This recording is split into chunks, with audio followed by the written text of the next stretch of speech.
Thank you, Blacksad. You won't regret this. So let's cut to the chase. I need Bobby Yale to fight Stone. There's just too much money at stake. So, I'm offering you my help to find Yale. Let's work together.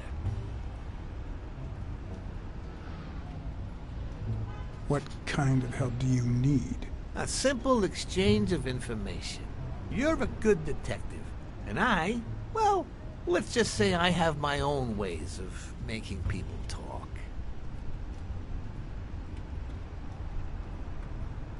I think I'll have to pass this time. Why? What? Do my own ways scare you? Please, hear me out. Let's say I bet a beer that we find Yale in 3 days, and you bet a beer that we don't. In 3 days, one of us has to buy the other a beer. Is that so bad? We're simply two grown men using our money and free will to conduct a small private exchange. And most importantly, we're not hurting anyone. So, yeah, I run a gambling business. What's so bad about that?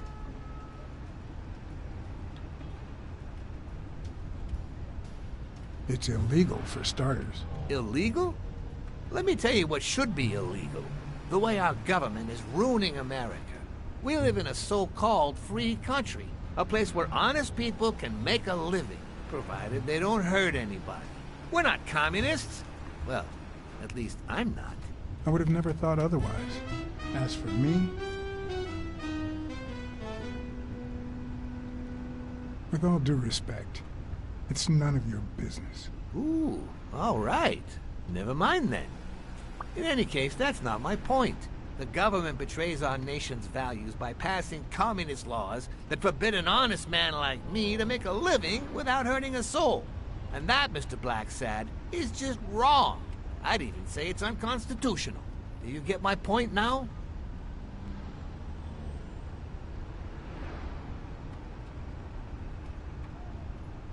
All right, I get your point. Ha! I knew you would. When the government passes these laws, there's only one legitimate weapon the people can wield. The same weapon that turned America into a great nation. Civil disobedience. So, as the proud American that I am, it's my duty to disobey.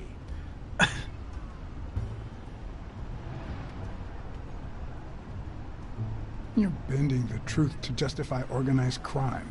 Oh, no. It might have been organized crime, but not anymore. I wasn't always a boss, you know. No, sir. I started at the bottom, when Lucky Blitzen ran the show. That good for nothing. His was a reign of terror, extortion, violence, you know, that sort of unpleasant thing. When I took over, I decided I'd make people want to do my bidding. Not out of fear, but out of gratitude. I decided to help people so they would help me. That beating your thugs gave me was really helpful. Thank you so much. Those poor bastards didn't even know you were a detective, that you were on our side. Maybe at first. But when they tied me up and beat the socks off me, they knew very well who I was. Seriously? That goes against my rules. Who was it?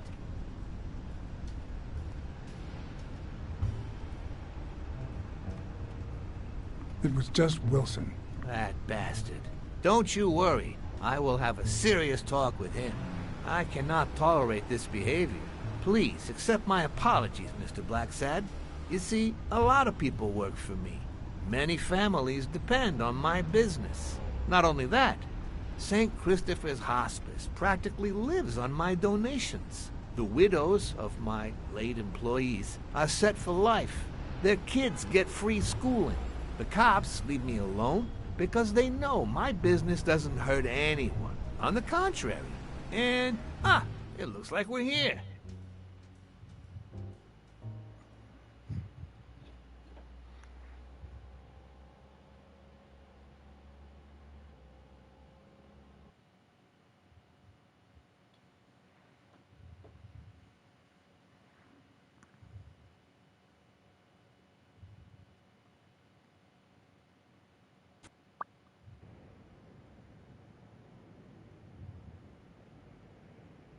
Yale's apartment?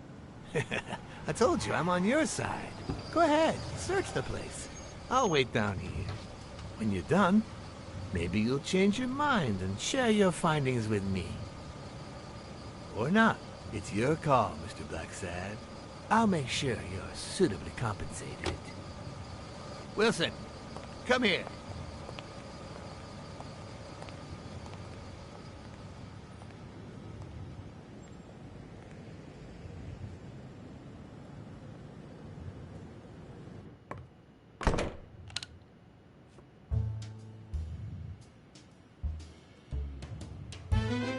The worst thing about O'Leary's boys dropping by isn't the beating, but the fact that I can't tell what's theirs and what's Yale's. Can't say this is the ideal drink for an athlete. Then again, it could be your classic bookie thug lunch.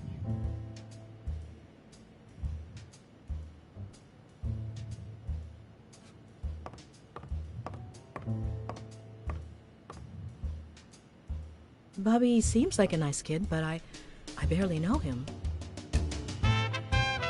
Ugh.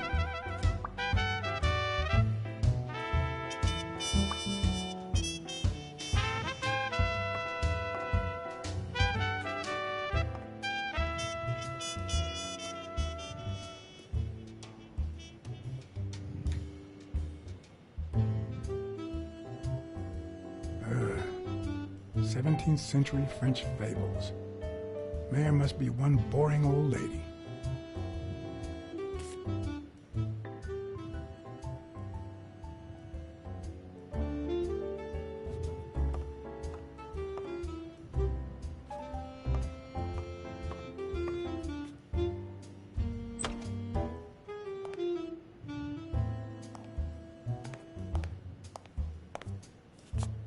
Judging by the general state of the apartment, they were leading a quiet life.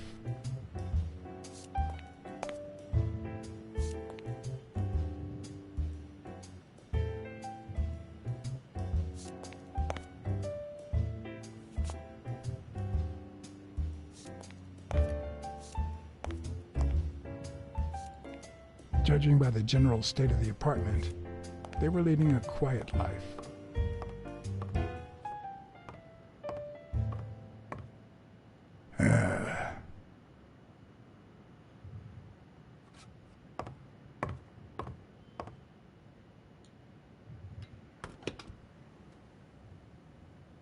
I'm not sure how Yale's love of pickles will help me crack the case, but it's good to know.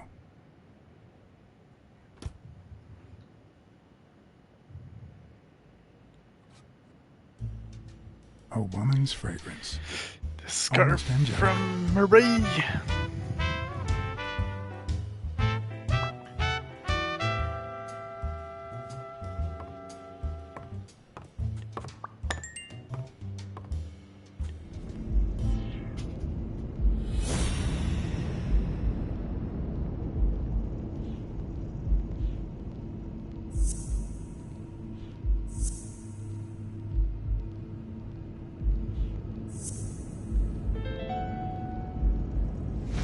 That means she's been here recently, but why?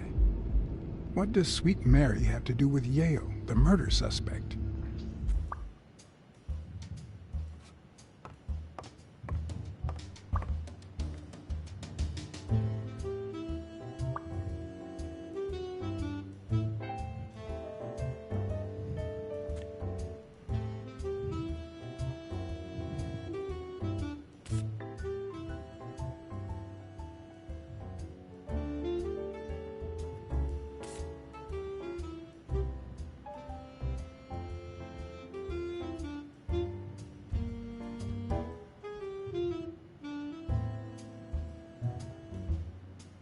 So, you like your mob stories, don't you, Bobby?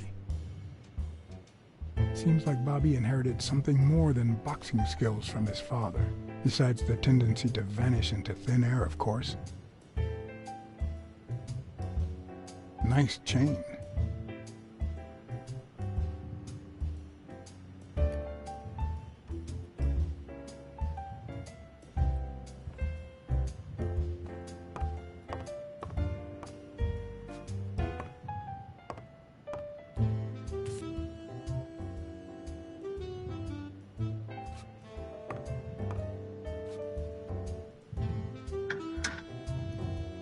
Why would you want such a big closet for so few clothes? Unless someone emptied it recently.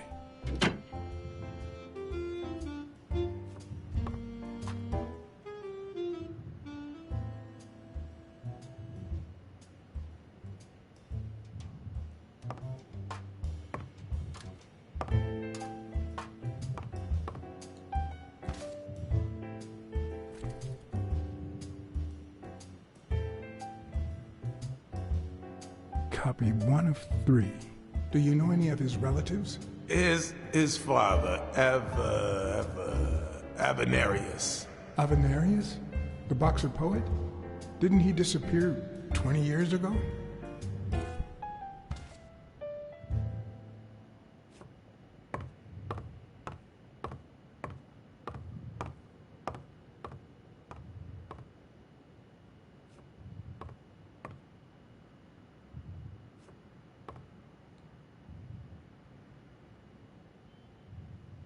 When I left, I told O'Leary I hadn't found a thing. The minute I was alone, I left for Mary's. But before all that, I took a small parting gift for her.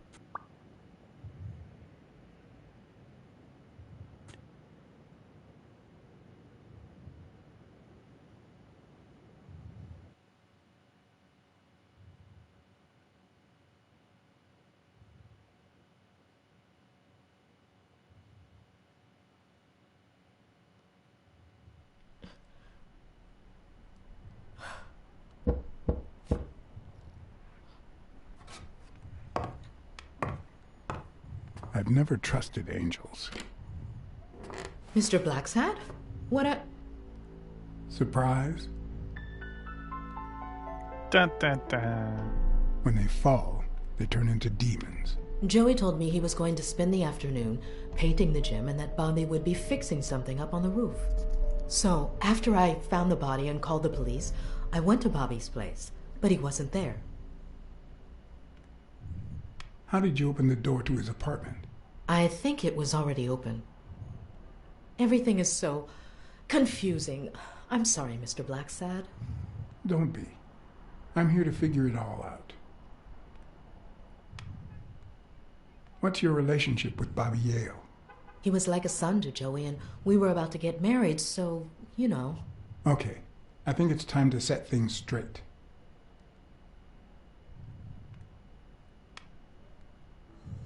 I knew you were cheating on Dunn with Yale.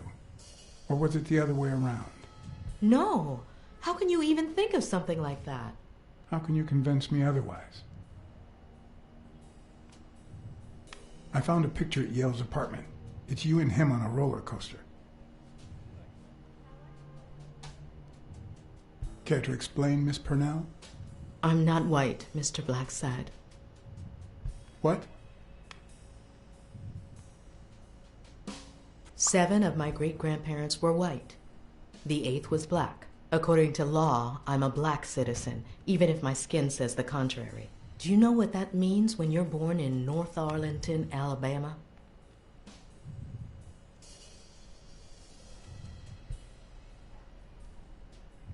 Segregated schools and a worse education for colored children. We even have different water fountains, for God's sake. The separate but equal doctrine and all that. That garbage. And all the lies. That's why I moved here. No one knows what color my great-grandparents were.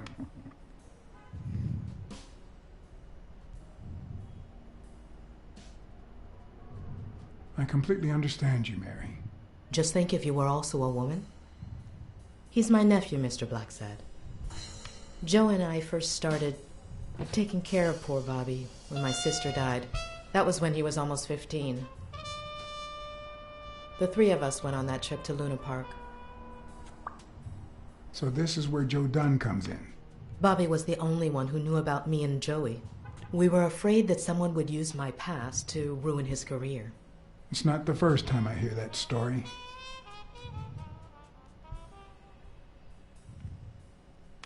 You should have told me this sooner. I've been hiding it all my life. I'm sorry.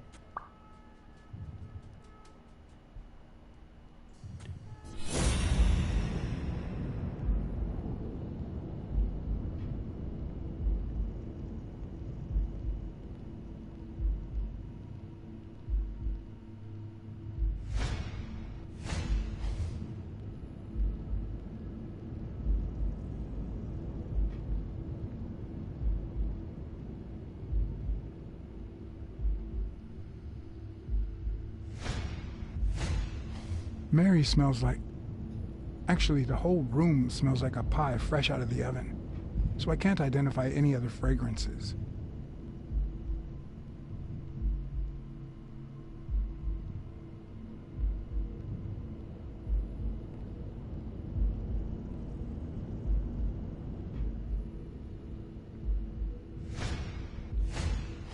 TV and radio all in one. Where will these mad times lead us?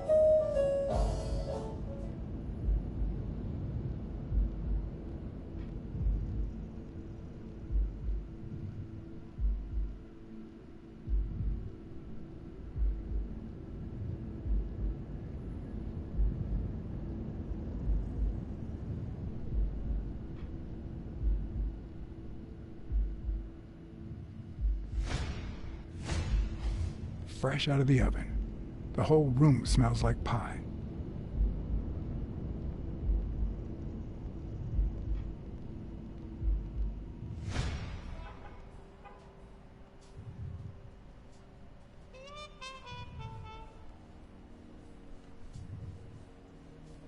About Sonia Dunn and the ring. Well, I told her about you and Joe Dunn. I had no choice. And what did she say? I don't think she took it too well, but she might come to understand it. Maybe. But I'm not so sure you'll be able to keep my other secrets safe.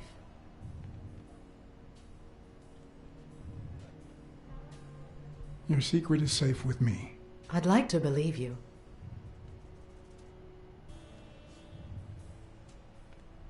That cherry pie smells so good.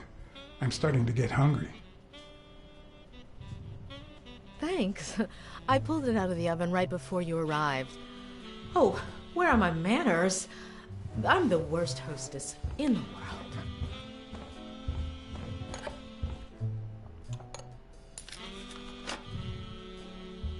Let me go get a knife from the kitchen.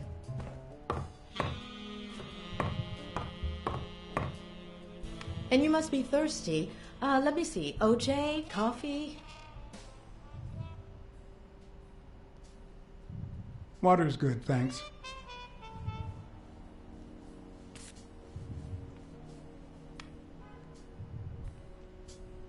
She's wearing the same clothes in both pictures, so she's probably telling the truth.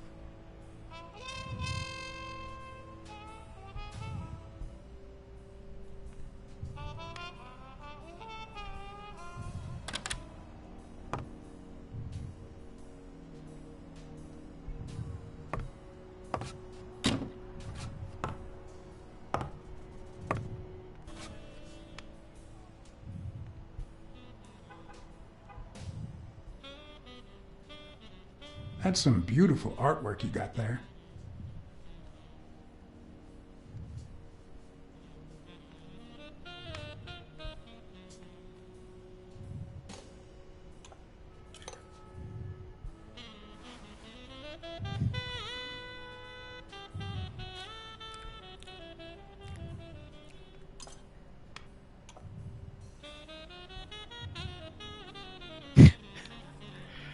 Just eating the entire pie.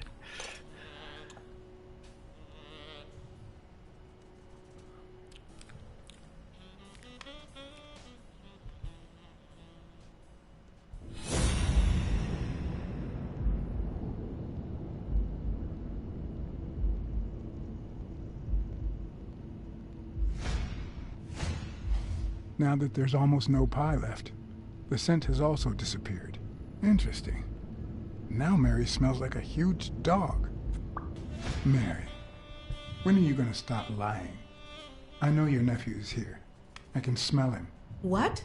No. I already told you I don't know where he is. Look, I understand why you're protecting him, but it's in his best interest to end this hide and seek. You can search the whole house if you want. Go ahead. He's not here.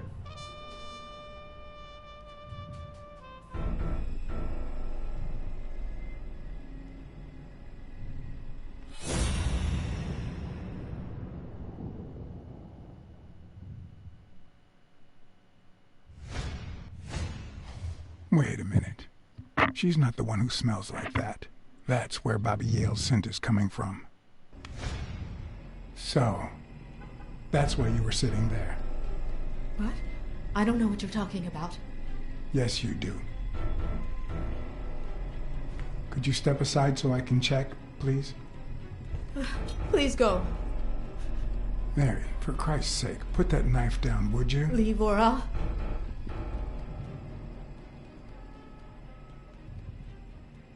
Mary, I came here to help. I mean it. I don't want to hurt you. Leave her alone! Bobby!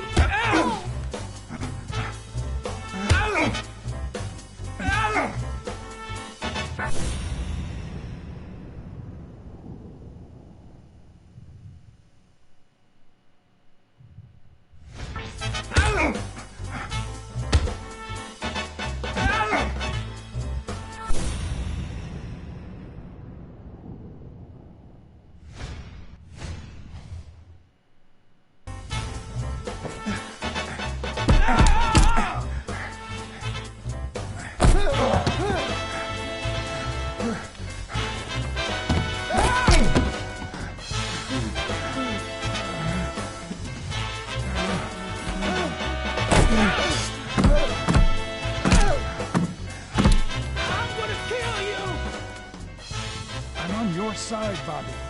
I'm not on yours!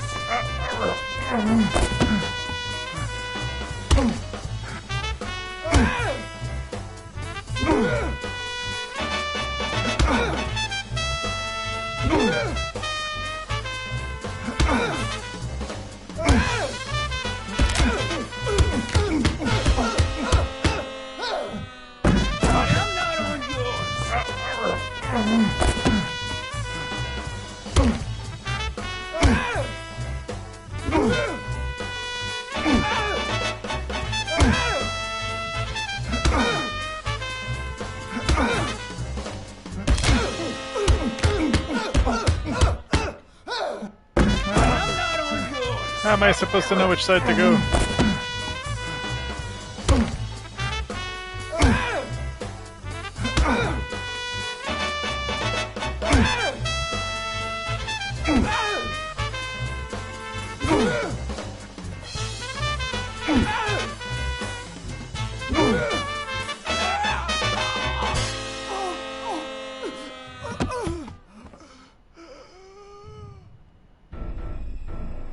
Okay.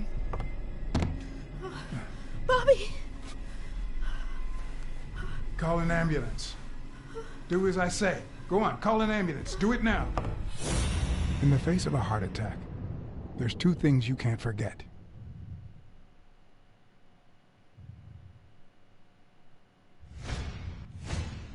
One, stay calm. Two, 1 chest compression per second. 1 Mississippi. 2 Mississippi. 3 Mississippi. 4 Mississippi. 5 Mississippi. 6 Mississippi. 7 Mississippi. 8 Mississippi. 9 Mississippi. Bobby! Oh, Bobby! Thank you, Bobby.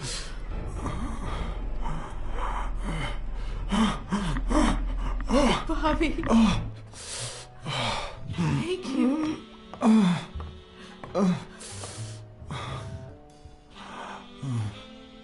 I had lots of reasons to consider this a great day. I had investigated a suicide case. I had discovered that, in truth, we were dealing with a murder. I had found and captured the prime suspect. And I had saved a life.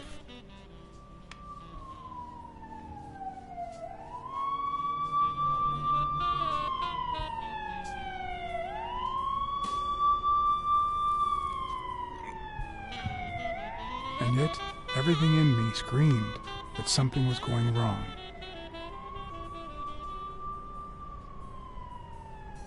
Terribly wrong.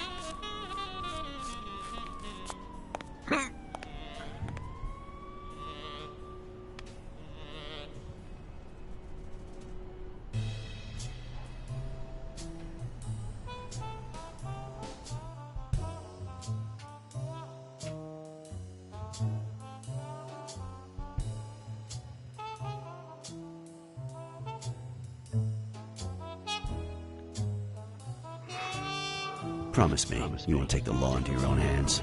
I'd like to think we're not just vigilantes.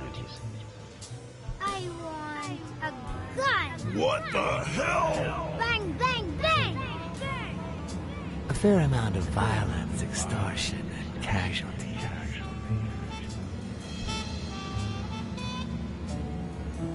I hate detectives. Bang, bang, bang! You're dead meat, cat. That you, Smirnoff?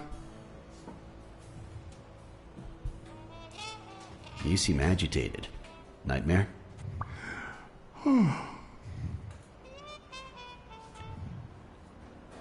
How long have I been sleeping? I just got here. Anyway, why don't you go home? In his current condition, Yale's not going anywhere. Besides, we'll take it from here.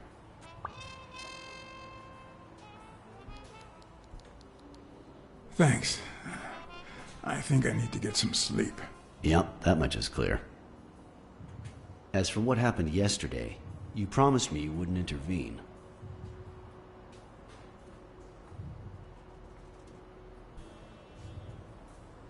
If I hadn't intervened, Bobby Yale could be dead. If you had warned me, maybe we could have avoided a heart attack.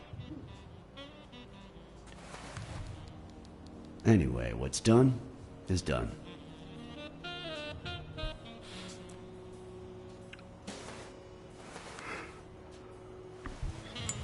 Not supposed to smoke in the hospital.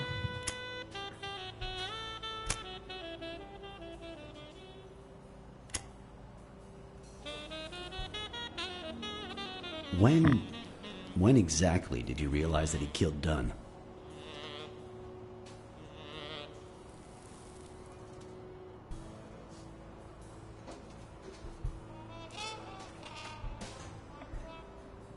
Out of sheer curiosity.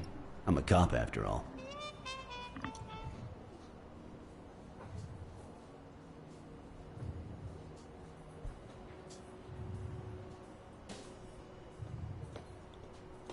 When I saw his picture with Mary at Luna Park, I just knew something was off.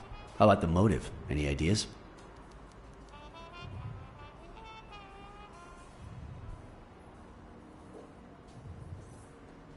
I know Dunn wanted to call the fight off after something Yale did, but I still don't know what. In any case, hopefully Yale will tell us more. Would you let me ask him some questions when he wakes up? I know you will, with or without my permission, so I'd rather not feel betrayed. In exchange, drop by the station when you can. Your investigation could really help my men. Who, by the way, must be waiting for me to interrogate Mary Purnell. Boy, she was hard to pry from Yale's side.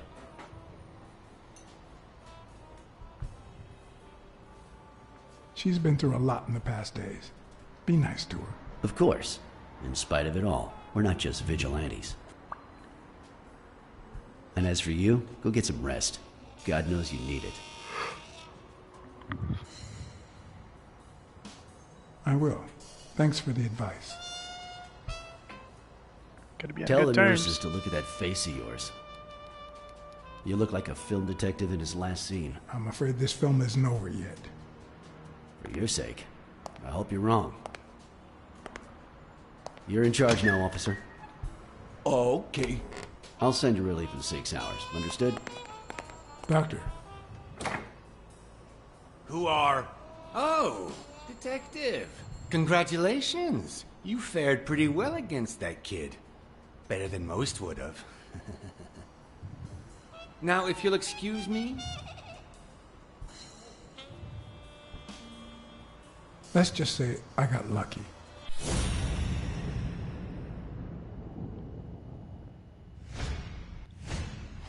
We, as a society, simply don't trust reptiles.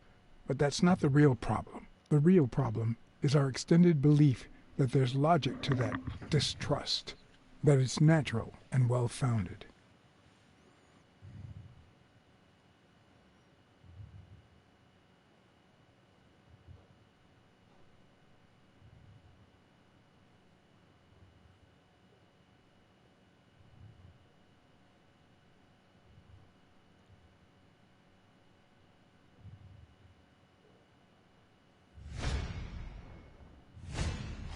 We, as a society, simply don't trust reptiles. But that's not the real problem. The real problem is our extended belief that there's logic to that distrust, that it's natural and well-founded.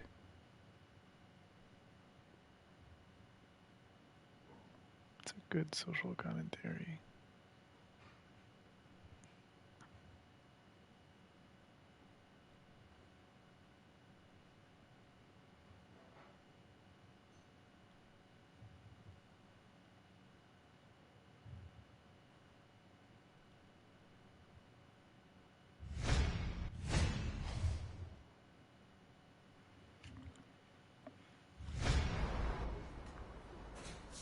How's Yale? Is he awake? Oh, yeah. Go check on him before he falls asleep again. Although, try not to bother him with too many questions. Will this have long-term effects on his health?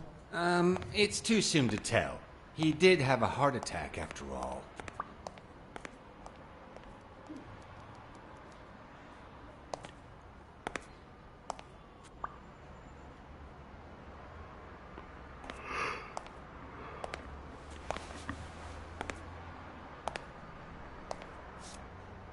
Go away. I don't want to see you. The doctor told me to sleep. I rarely get to interrogate a suspect with his guard down in a place as quiet as this. Getting the chance to study his body language with no distractions is a rare gift.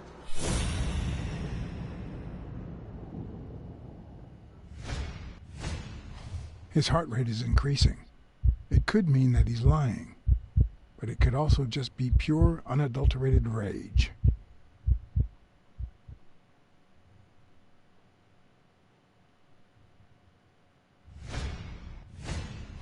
He's clenching his fist, a sign of contained anger.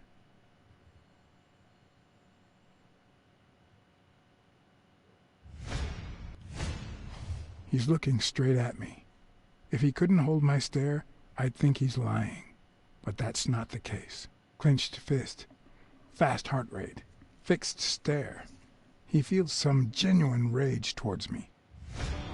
I'm sorry you don't want to see me, but I saved your life, son. Maybe my aunt feels gratitude. I certainly don't. Luckily, I just got my medication. I'll be snoozing soon. All right, I'll just cut to the chase.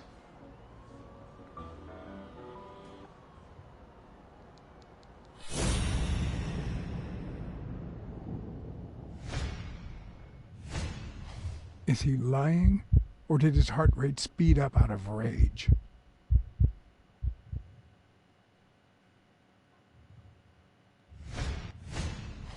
He can't look me in the eye. I'd say he's lying.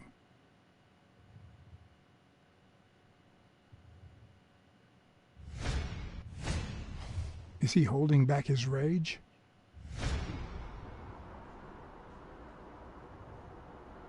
Who killed Joe Dunn? What? Are you trying to confuse me? Joe hanged himself.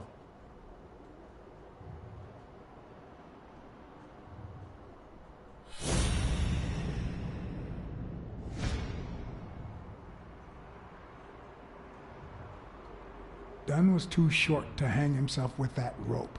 So, it's true? He was murdered.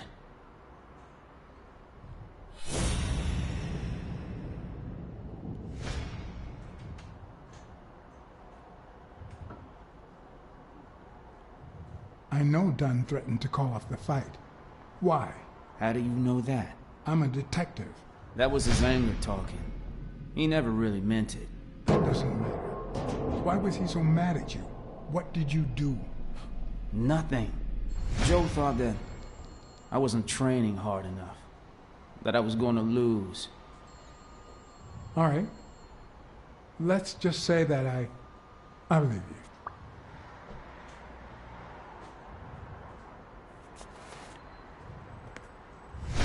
The murderer killed Dunn with a chest expander and planted evidence to make us believe it was suicide. but he also left enough clues behind to make sure we found the true murder weapon. Then he put the chest expander box in your locker to frame you. Do you know anyone that twisted, and who also happens to have a motive? I don't know.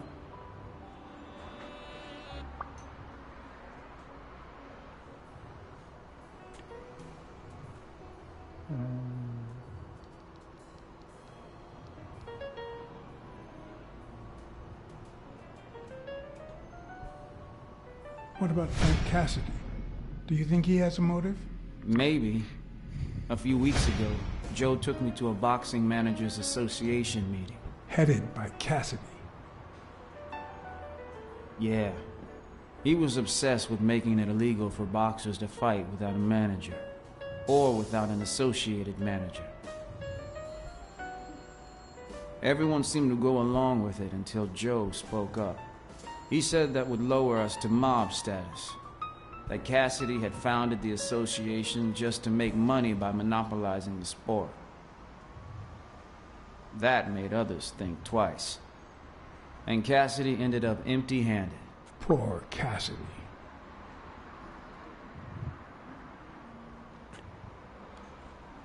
What about Sonia Dunn? Sonia? I doubt it.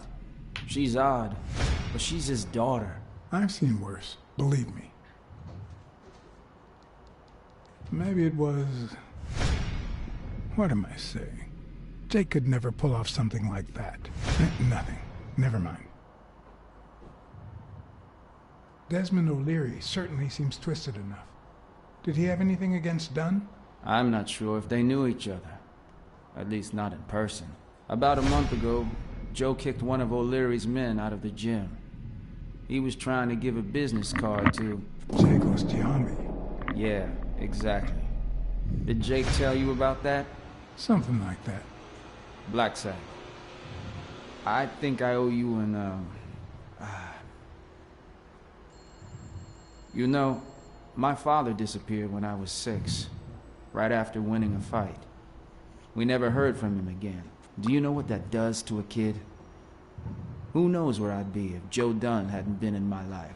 Even when I lost my way and put a gun to his head years later, he still took me under his wing and managed to steer me in the right direction. And now that he's gone, you're risking your life to find his murderer. Thanks.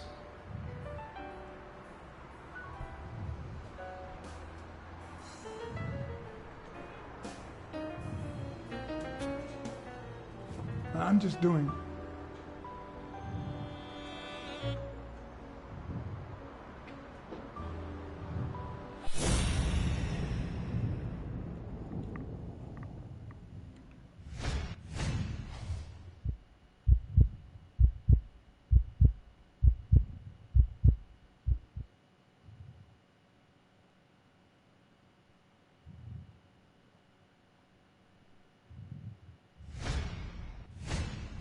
The hands say a lot about what's going on inside a person.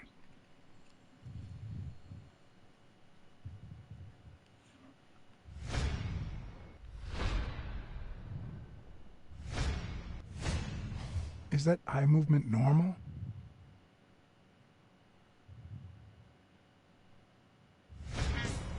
He seems restless. Should I tell someone?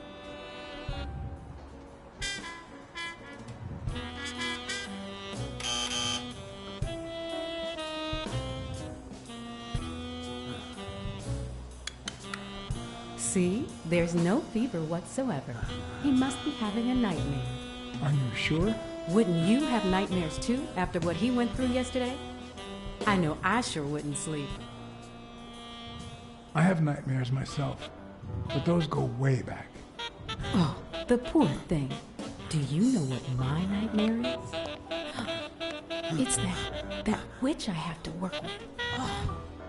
Good thing she's got trauma surgery at 12:30, but I wish it were a little sooner, you know? Anyway, thank you for letting me know, and for bringing him in. You don't know how excited I am to be involved in a criminal case. It might not be important, but I need to take a look at his medical report.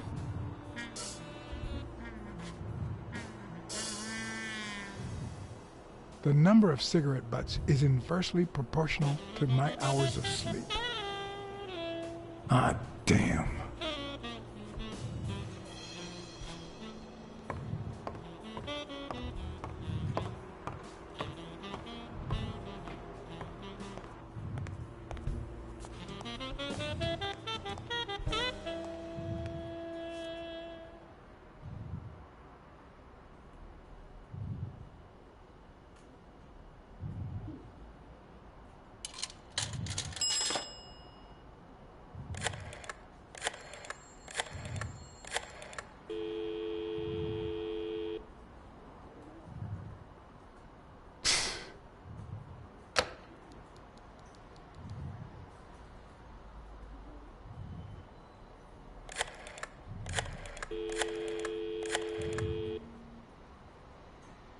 Dunn's Jim.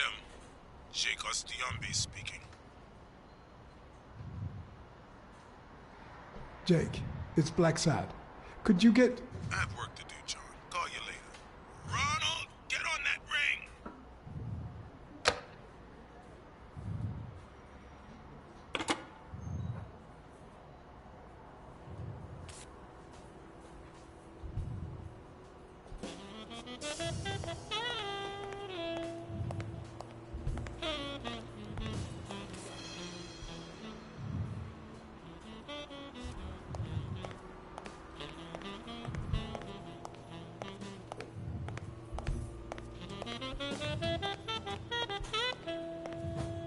Hi. You're awake, handsome?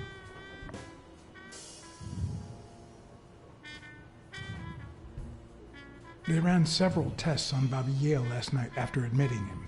Have the results come in yet? No, I don't think so, handsome.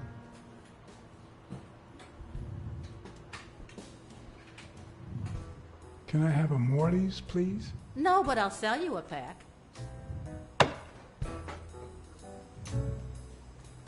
Honey, get me a pack of Morleys for Mr. Handsome.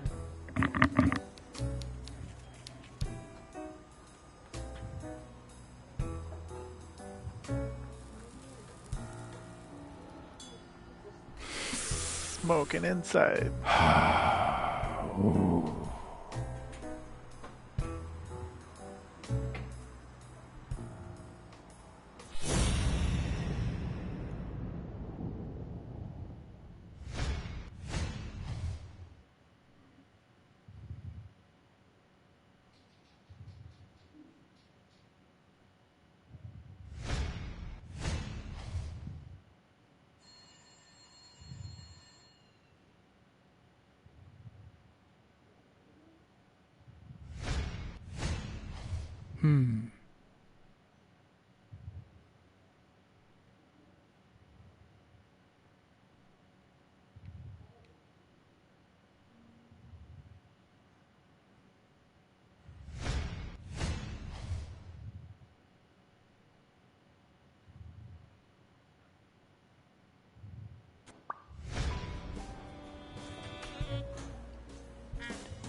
Hi, Rena. Still with us, handsome? Come on. You got Yale's report on the table. I can see it.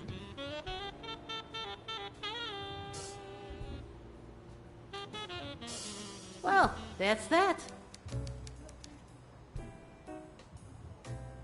What if you show me Yale's report and I buy you dinner? You're handsome, all right. But I'm not stupid. I won't be able to read Yale's medical report if she's around.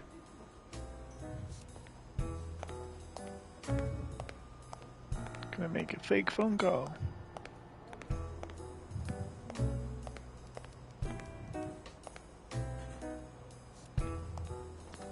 Come on. Why won't you let me use the phone? What's that about?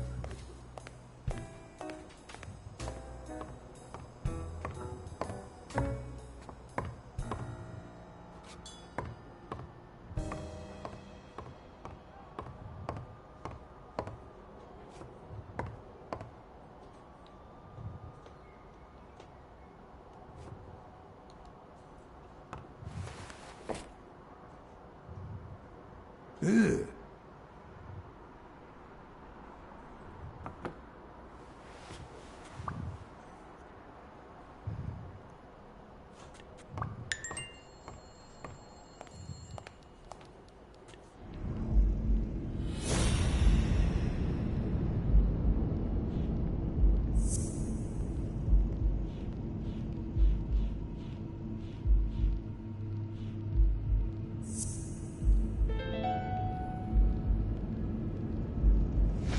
It seems like the Doe nurse will be assisting Dr. Talbot during his 12:30 surgery.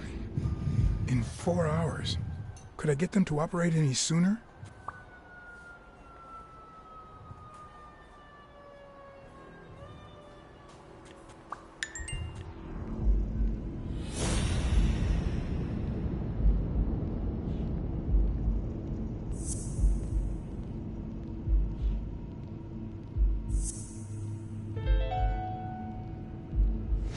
No, the footprints don't match. If Yale killed Dunn, he did it without stepping in the paint, or in different shoes.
I knew it was a phone call.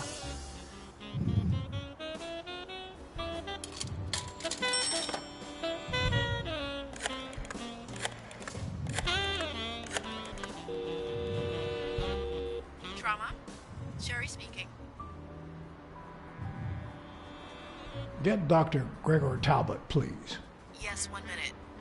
No, actually, Dr. Talbot won't be in until 12:30 according to my registry. Can I ask who's calling, please?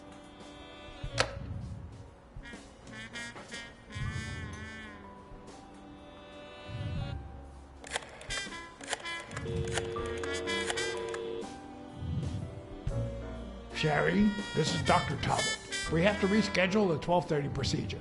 I want everyone in the operating room in 5 minutes. If anyone gives you any grief, tell them it's a matter of life or death. Understood?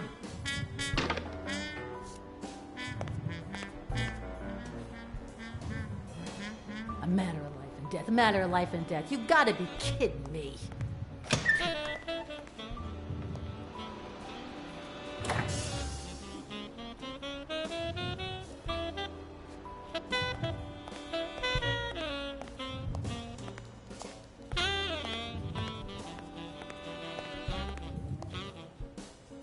All right now.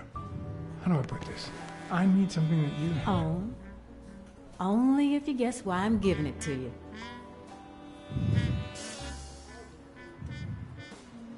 You want to help me solve a criminal investigation. Well, aren't you smart? But be quick about it. You hear me, huh? If that witch comes back...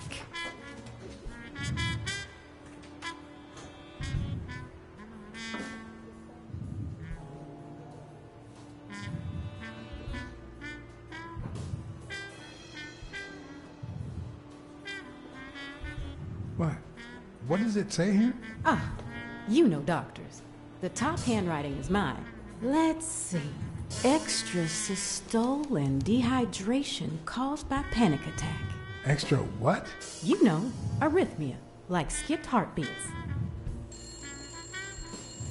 What about this here? It's a good thing I know that Mr. Yale is in Dr. Ferguson's hands. Otherwise, I'd be worried. Hey, no means no, miss. You really don't know who I am, do you? Miss, I've got orders. And the fact is, those orders say that... There you are, Miss Dunn. Huh? Tell him, Blacksad. I can't get through that thick skull of his. You see, Highfill,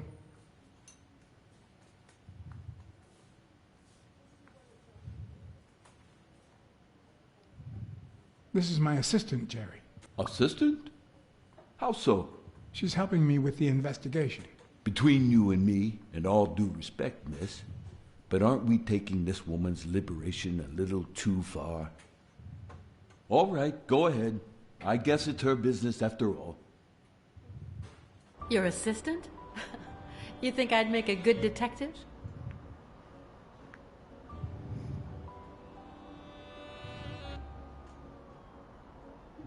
Yeah, you're smart and brave. Two of our hallmark traits. Wow. I think that's the first nice thing you've ever said to me. Anyway, you did your job. Not that you were nice to me. After the fight. You can leave now.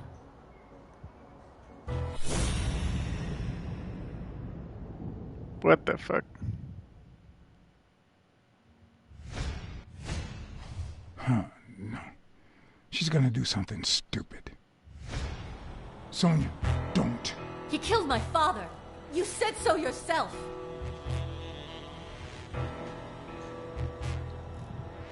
No, I told you I wasn't sure. He almost killed you in that floozy's apartment. How could he not be guilty?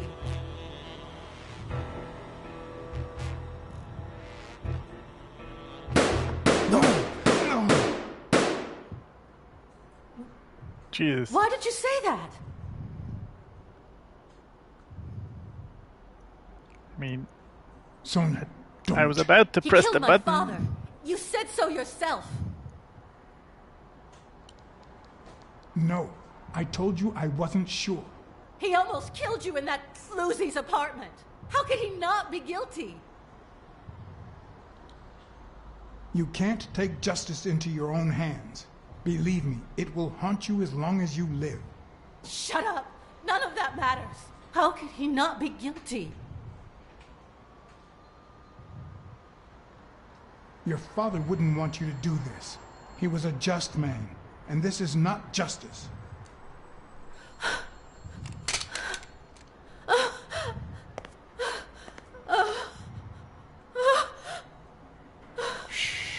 It's okay.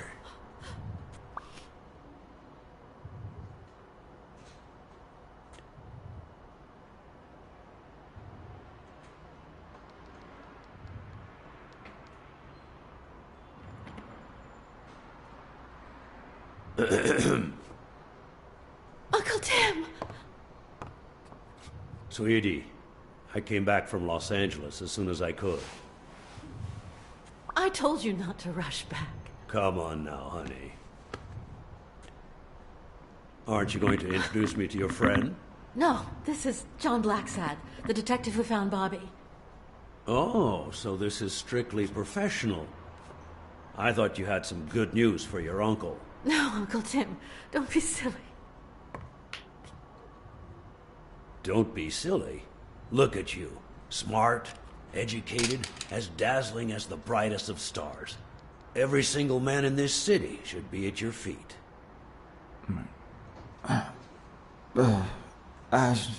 Come on, we'd better let him rest.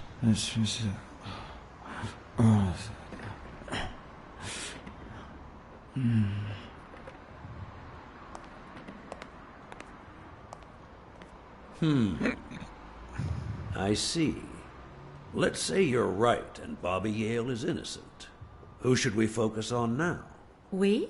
Well, your father turned down my money, but he made me promise one thing, that I'd take care of you if anything happened to him.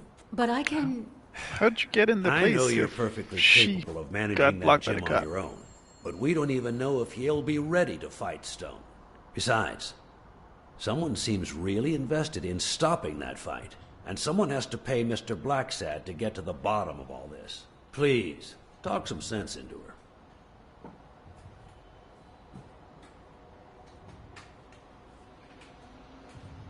I don't need more money. Yeah, you hired me to find Yale, but in my mind, the case isn't closed. And you have my deepest respect, but I'll pay you just the same. All right. Thank you, Uncle.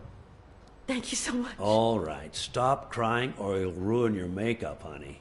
Now fix yourself up and I'll buy you some breakfast. Wait, my purse. I'll get it. It must be... Blacksad, wait a minute. I think she needs some time alone, just like you and me. Listen, boy, do whatever it takes to find Joe's murderer. Whatever it takes. If things get messy, don't worry. I'll clean them up. Deal? I'm not a vigilante. Well, suit yourself. Just get that ball to the end zone. No.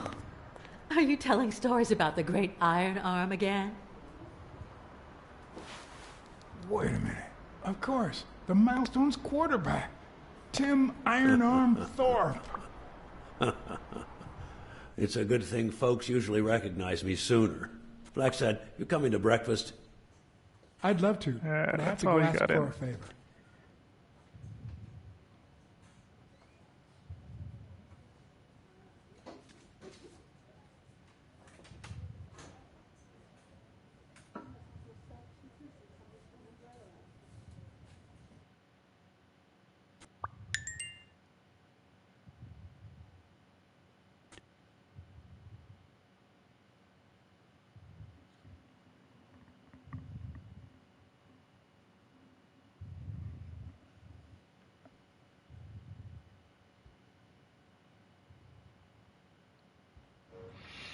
The investigation required that I ask Jake for a small favor.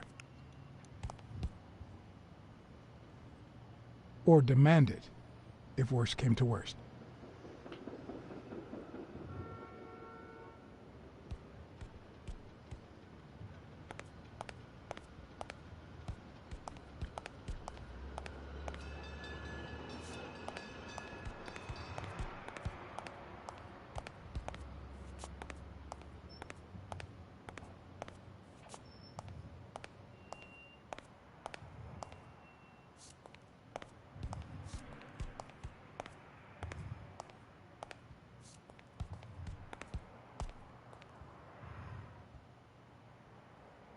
The racist brain is so full of hatred that there's no space for trifles such as common sense or, say, spelling.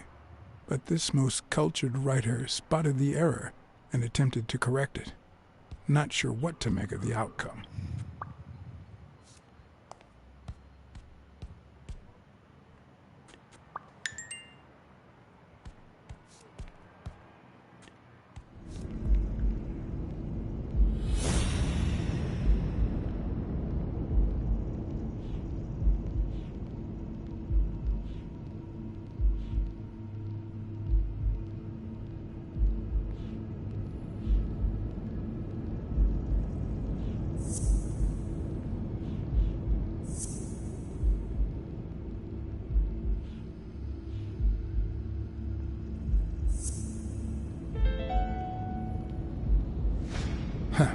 That lizard isn't Yale's doctor.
This one's got extra padding, just like Jake.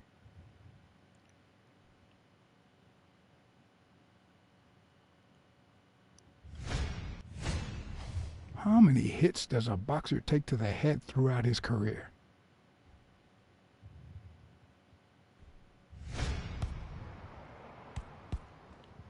Hey, hi.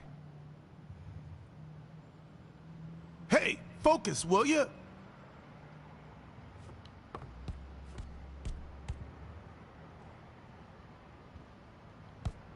Hey, Jake. Not now, John.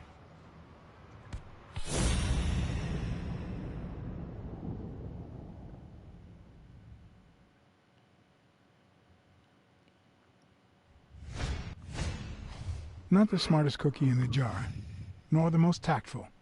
But do I trust him? No. Do I consider him a friend? Yes.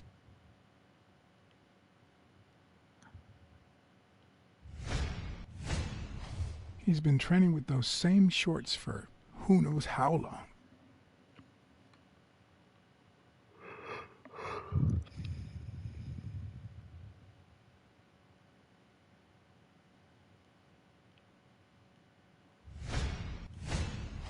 I hope he never feels inclined to hit me. He's twice my size.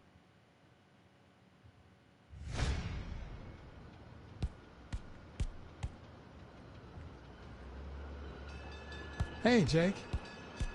Damn it! Wait a minute.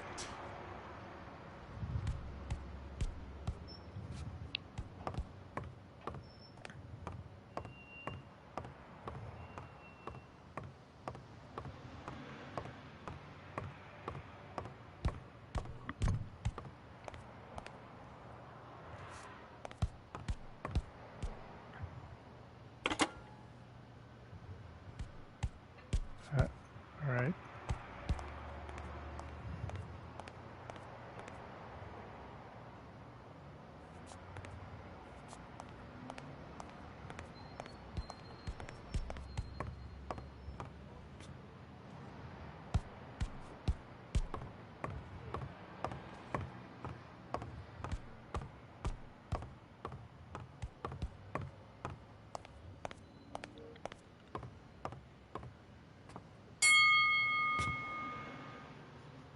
All right, that's enough. Take 5. Go on.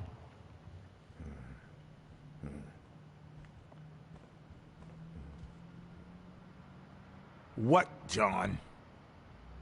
What's so important?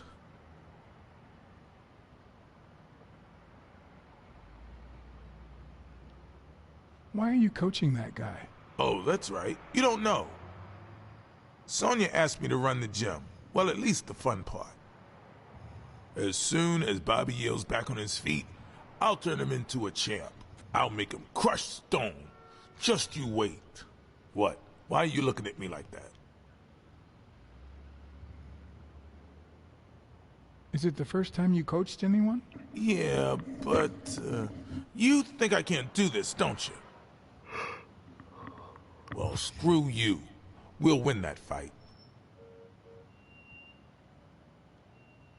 Have you noticed anything strange about Sonya? I don't know. Yesterday she said she hated the gym. But it also seemed like she wanted to save the place. Do you get any of this? I sure don't.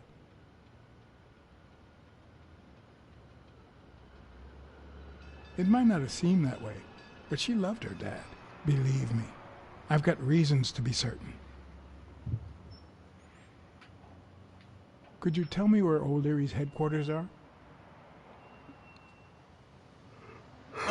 What for? No. You could get me into trouble. No way.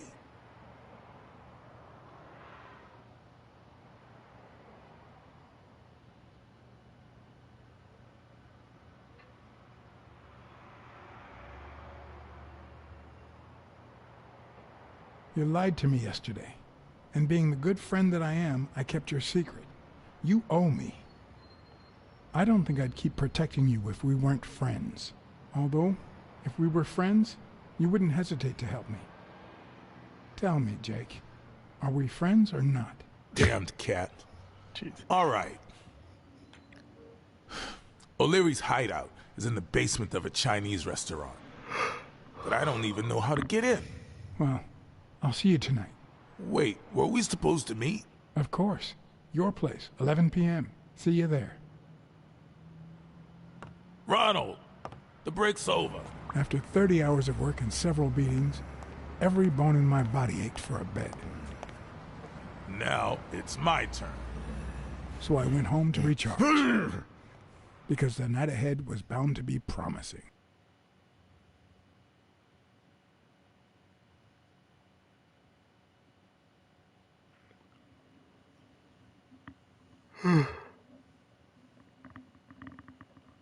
Good, I need to pick me up.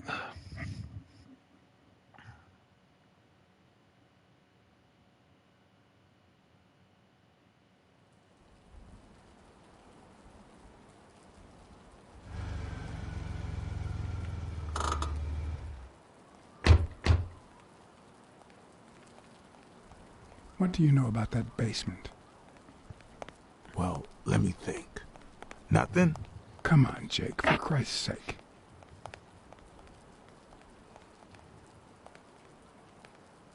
Strain that little boxer brain. You must know something. I've come to get O'Leary several times, but they always make me wait in the dining room. One day it was so late that the restaurant was closed. They made me call from a payphone in that alley over there to let them know I was here.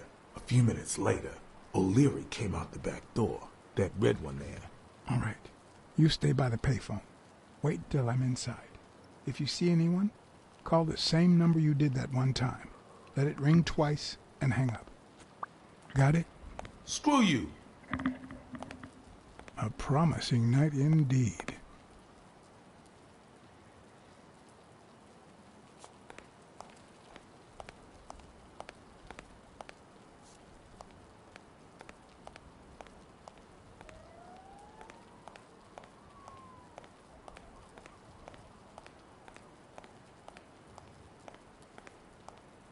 Gotta be some postcards and shit in here. Aha.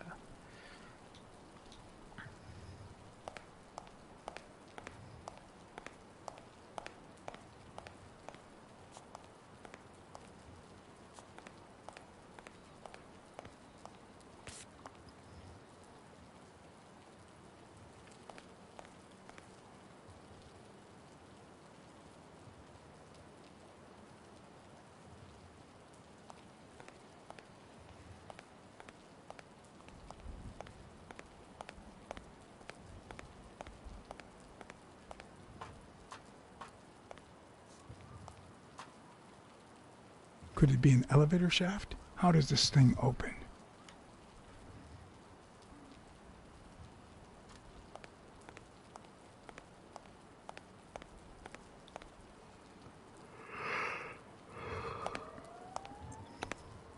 What happened? Should we run for it? Do I look like I'm in a hurry?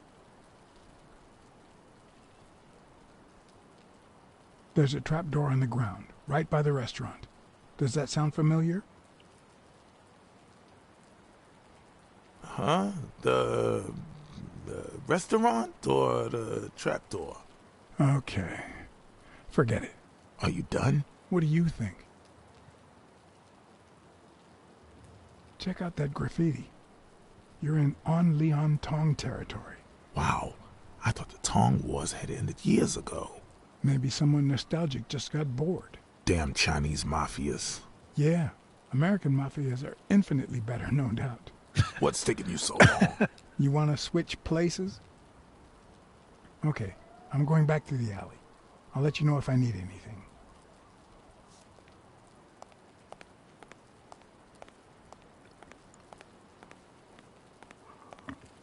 Go knock knock on the door. No. The plan will only work if O'Leary doesn't know I've been here.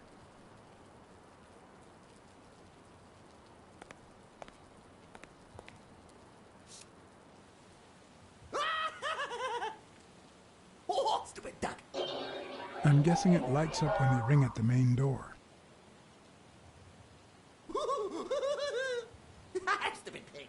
Does he need a shotgun to deal with suppliers? Stupid cat.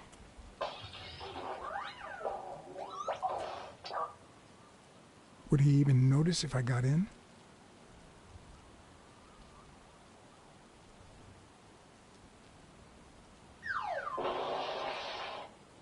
Maybe it leads to the basement. Or maybe this is the way downstairs, not that door over there. Stupid rabbit.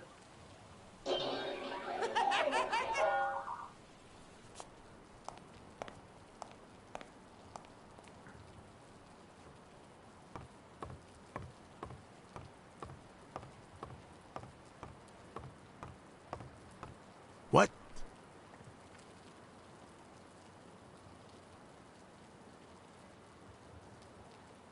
I need you to go to the front door and ring the bell. All right, is there a bar in that alley? Have you been drinking? Count to 30, ring the bell, then run for the car. Got it? Whoa, you better send a bunch of Italians my way after this. So, now what are you gonna do? I'll open the door with my lockpicks. Once I'm in,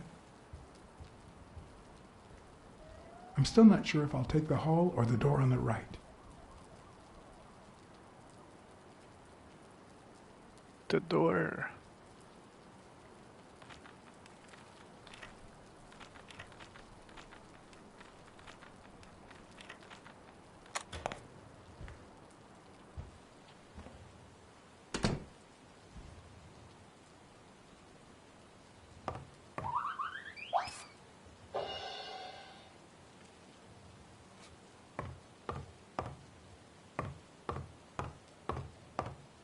The lock on that door was not your standard model.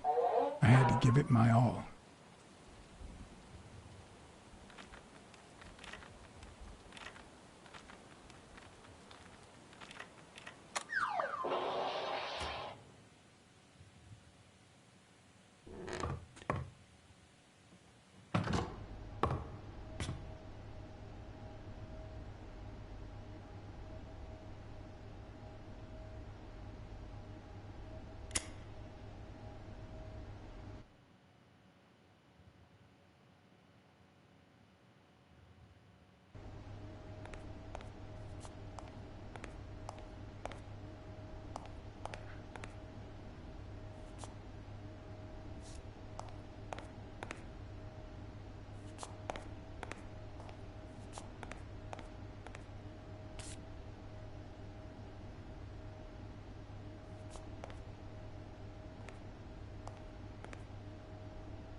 Why do they have so many paper notes?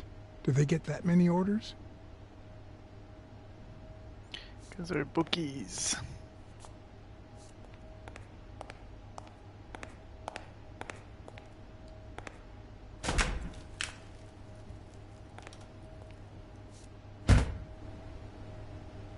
Huh.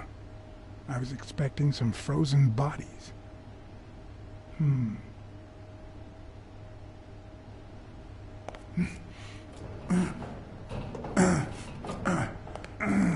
It won't budge.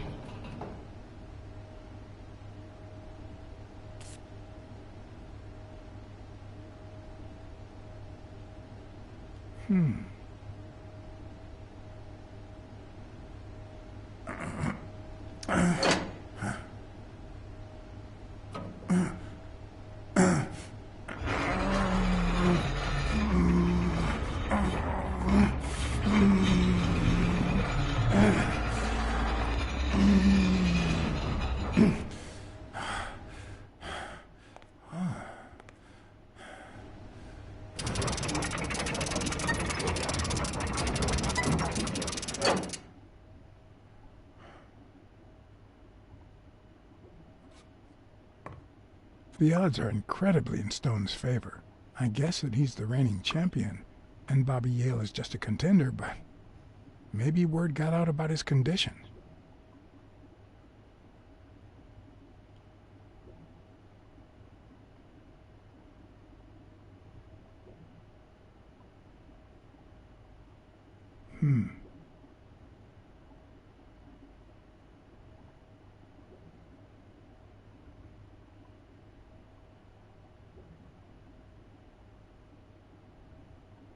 Huh.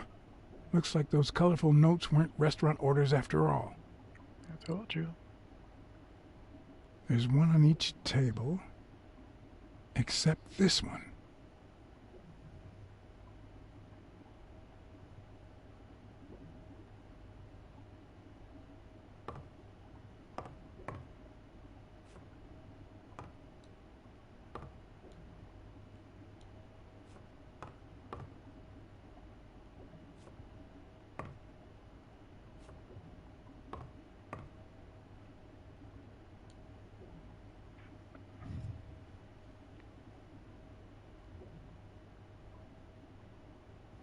Does O'Leary have a network of pals?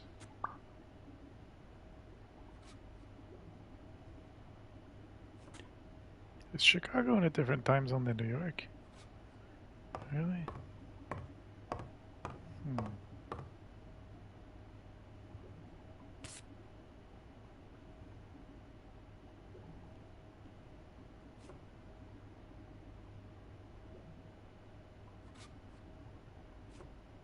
Wow.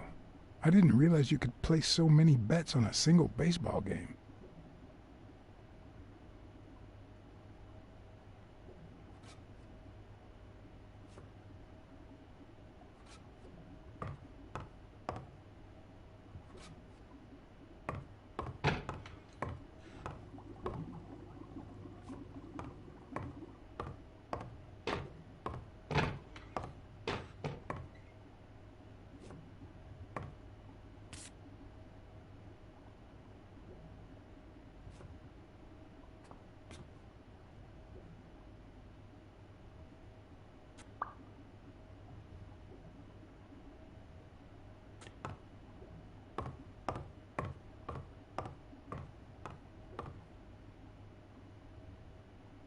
"16 days until the fight. Sometimes I forget that criminals, even the office variety, have family and kids.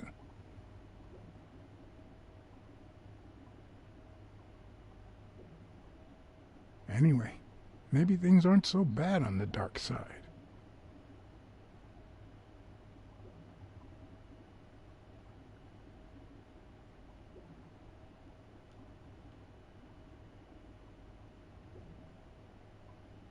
A little thingamajig that adds on its own. What'll they think of next? It looks like a summary of all the bets that come in. Day, amount, bet, wagerer. Wait a minute. Did O'Leary himself bet $5,000 on Yale?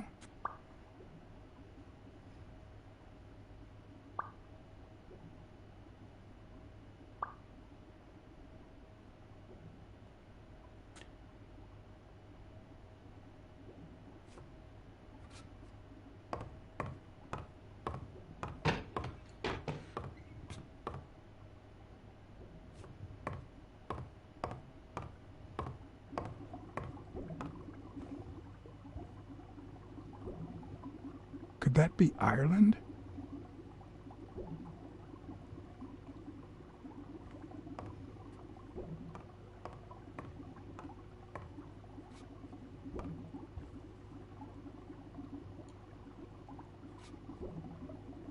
I'd say that's Ireland too.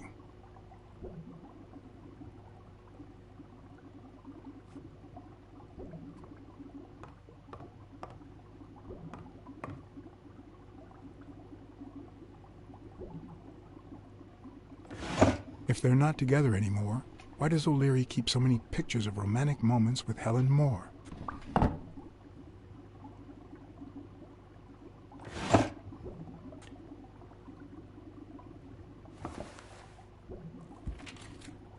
Limited edition copy 2 of 3.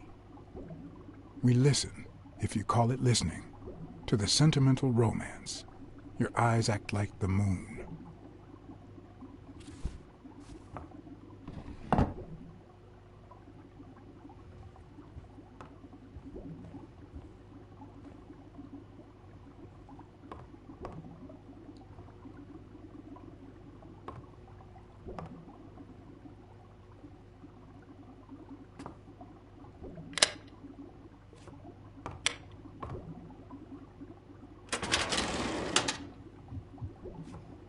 The painting concealed file after file of celebrity reports with all sorts of shady information, ranging from S to Z.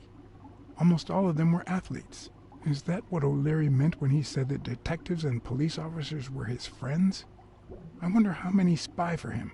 If I were to pitch in, who would I spy on?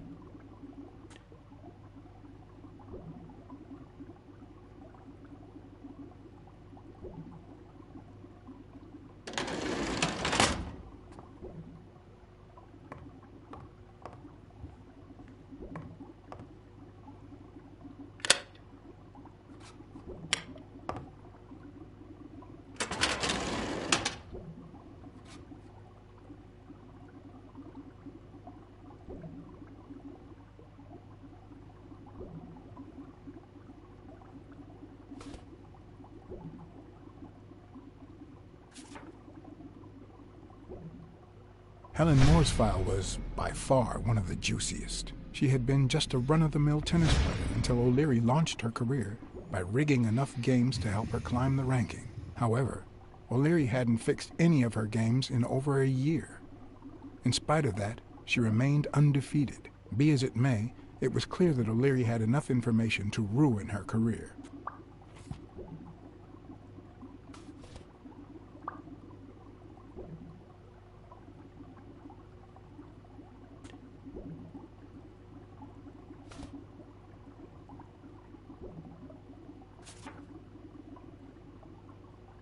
Strange as it may seem, the reports revealed that O'Leary had hired Jake as a bodyguard precisely because he was absolutely clean. Apparently, he liked to surround himself with honest people when he mingled with the high society.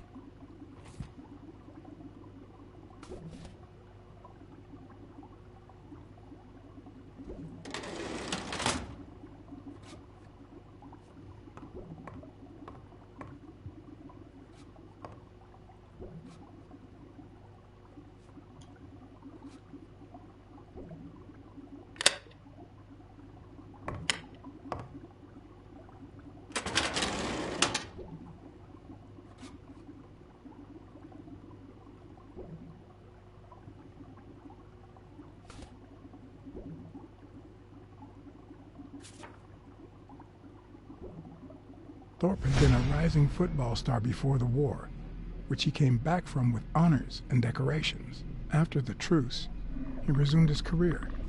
He won 3 season trophies and a couple of MVP awards. He retired after an accident that left him paralyzed from the waist down. He started his own sports advertising agency 4 years ago, but according to the files, O'Leary hadn't even tried to corrupt him.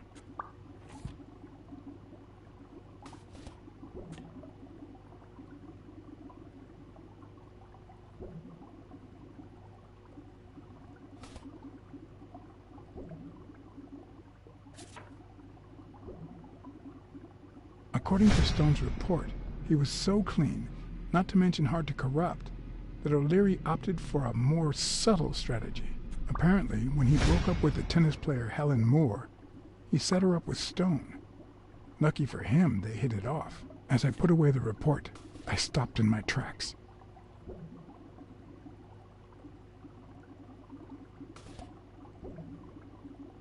Did I really want to risk knowing what O'Leary had on my good friend, the incorruptible police commissioner?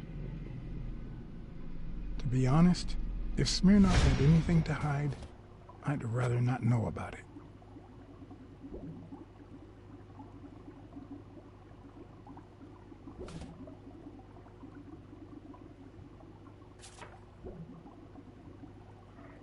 In Bobby Yale's folder, all I found was a log of his incredible stats as an aspiring champion.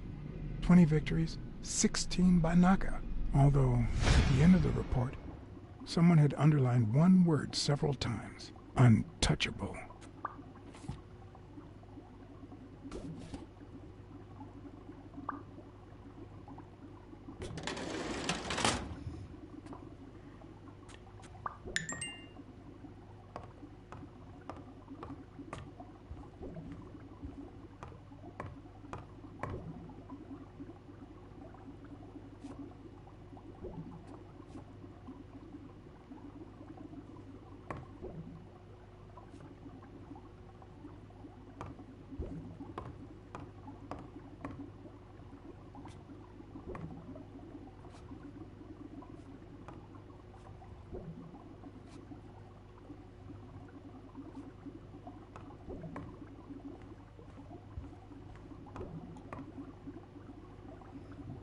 Fishes.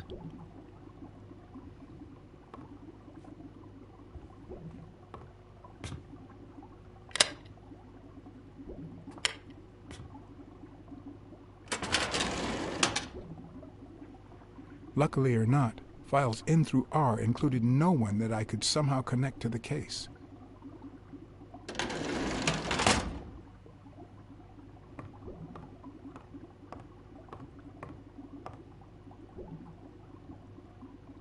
Ireland, of course. This guy's obsessed.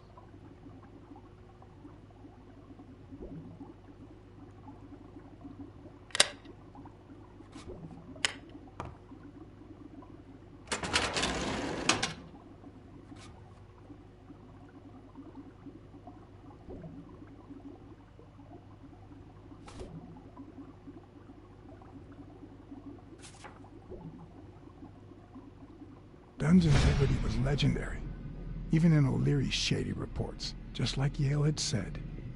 Dunn had kicked one of O'Leary's men out of the gym when he found him snooping around.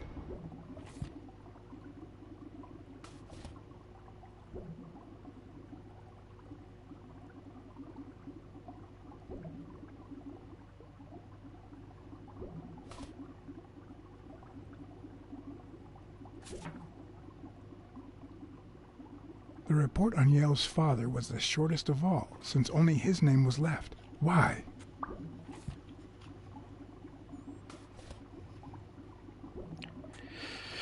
Smirnoff killed him.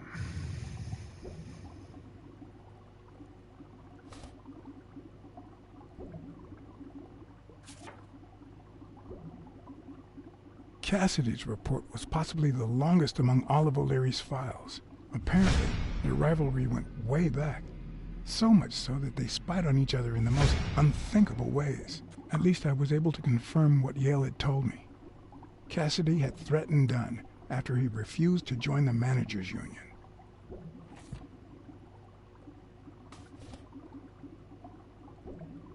And close it.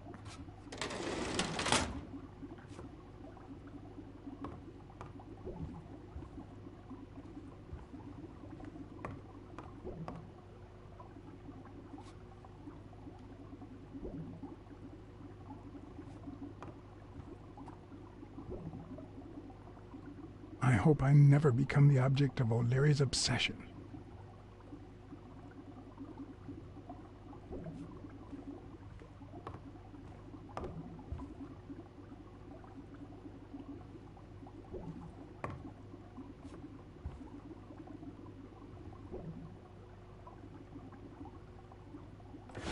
Dunn had $200 in his safe. O'Leary had about $20,000 in a drawer.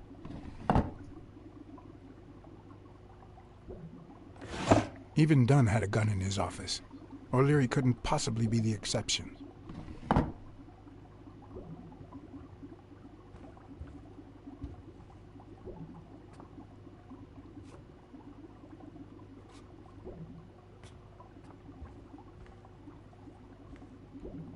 A Crossler?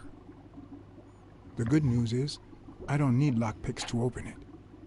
The bad news, I didn't bring explosives.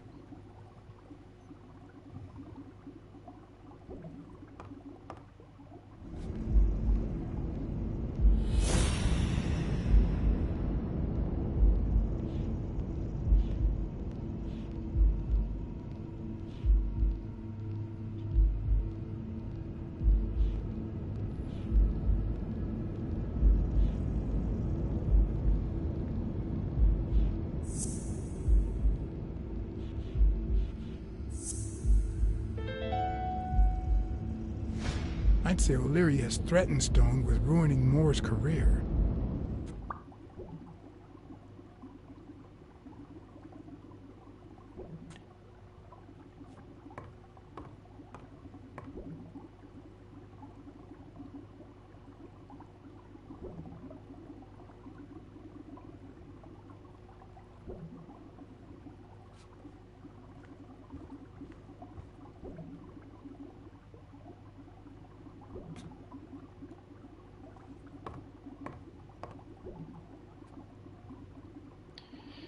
Close out the lights.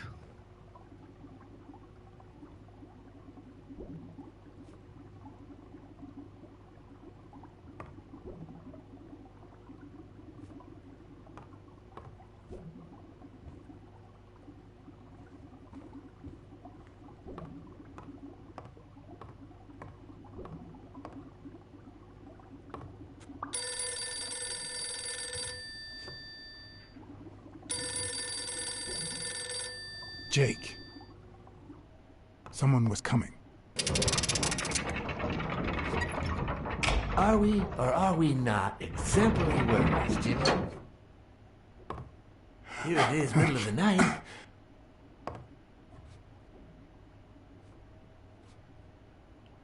And we're working extra hours.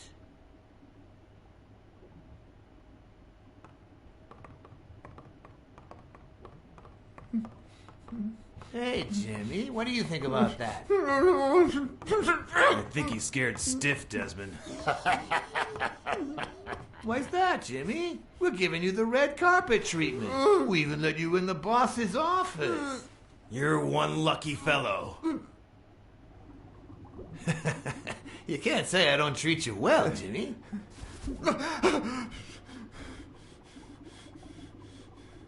Yeah. Speak, you moron. Yeah, very well. Why are you... Shh. Calm down. How long have you worked for me, Jimmy? 3 months. 3 months. Oh, yeah. I hired you right after your cousin Martin died. I need your opinion. How would you punish someone for ruining an innocent man's life with a hit and run, Jimmy? I don't know. And tell me, what about you, Wilson? What would you do? No, please. I didn't do anything. I swear.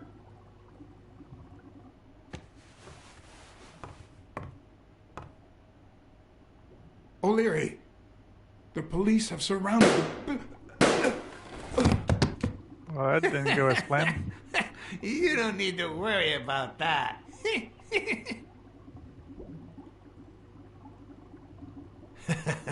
You can't say I don't treat you well, Jimmy.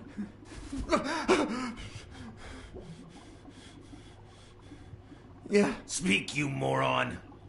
Yeah, very well. Why are you... Shh. Calm down. How long have you worked for me, Jimmy? 3 months. 3 months. Oh, yeah. I hired you right after your cousin Martin died. I need your opinion. How would you punish someone for ruining an innocent man's life with a hit and run, Jimmy? I don't know. And tell me, what about you, Wilson? What would you do? No, please. I didn't do anything. I swear. He was a good guy. Of course, you already knew that. You knew him better than me, right? He was my cousin. That's why I hired you, Jimmy. You see, Martin was a dear friend. And his widow said you were a nice kid. That you do a good job and you needed the money. And I have a soft spot for those in need. Please. But, you know what? I talked to her just yesterday. She told us you did some naughty things to her with that gun, Jimmy. No. That's no way to treat a widow, is it?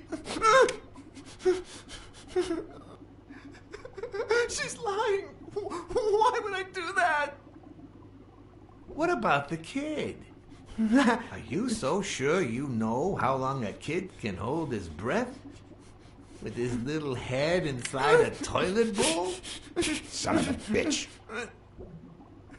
I didn't want to. It was his idea.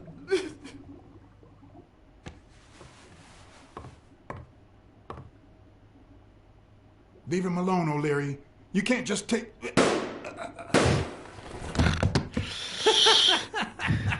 Oh, yes. Yes, I can. Alright. What about the kid? Are you so sure you know how long a kid can hold his breath? With his little head inside a toilet bowl? Son of a bitch. I didn't want to. It was his idea.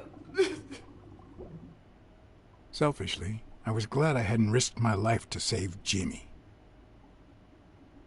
Maybe not even someone like him deserves to die. But one could also argue that I didn't deserve to die for someone like him. Who's your boss? Give me a name! Cassidy.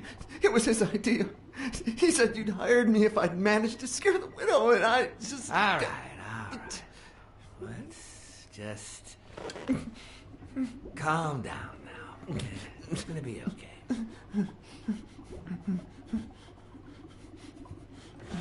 There are two sacred principles that rule my life. The first principle is the love for my family. I do anything to protect them. The second principle, I never put my future in the hands of fate. I always play it nice and safe. And I would even add a third principle, or better yet, a rule. If anything threatens either of these two crucial principles, I take matters into my own hands. You see where this is going? For the first time, I got someone killed, even though all I really did was rat him out. No, I just... Stop interrupting me, Jimmy! It's not polite! You're all the same. So rude. You know what? Let's leave it at that.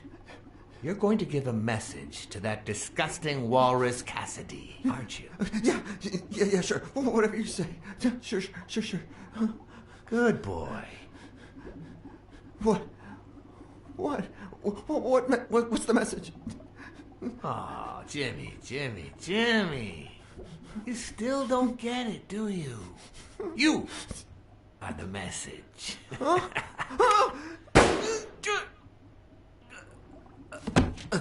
Come on. Wrap him up.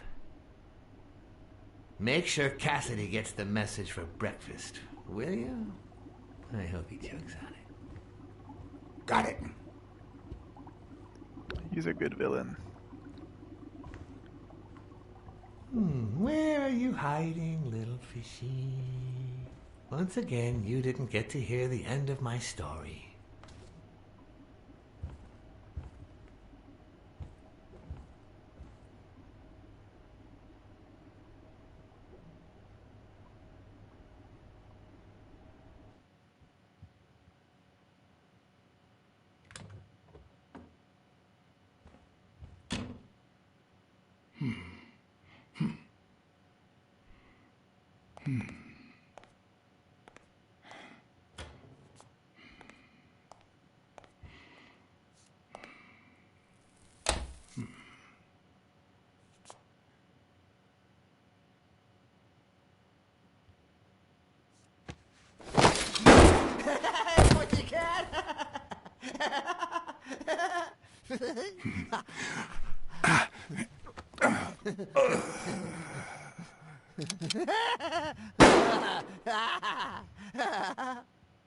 That didn't go as planned.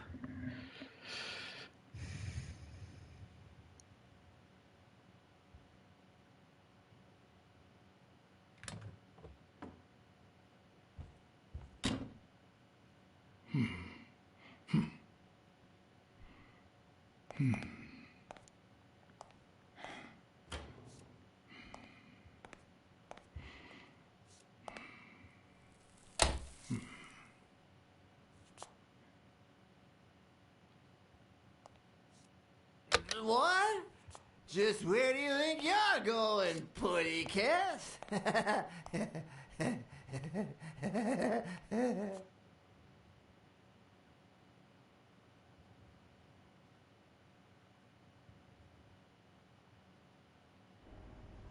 Two sacred principles rule my life. The first is the love I feel for my family.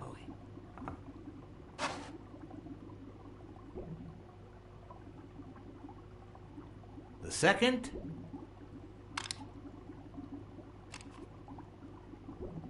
never leave destiny in the hands of fate. I always play it nice and safe. And I'd even add a third principle, or better yet, a rule. If anything threatens either of these two principles, I take matters into your own hands. Seriously, what just happened?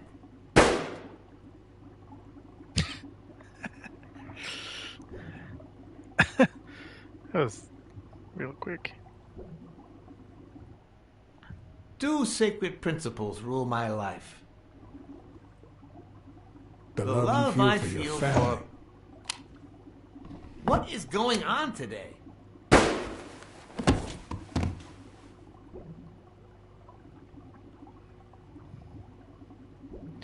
Alright, we're just gonna let him talk.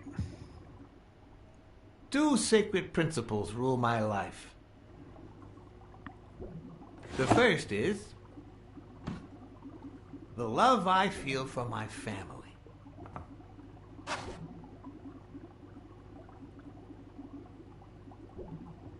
The second,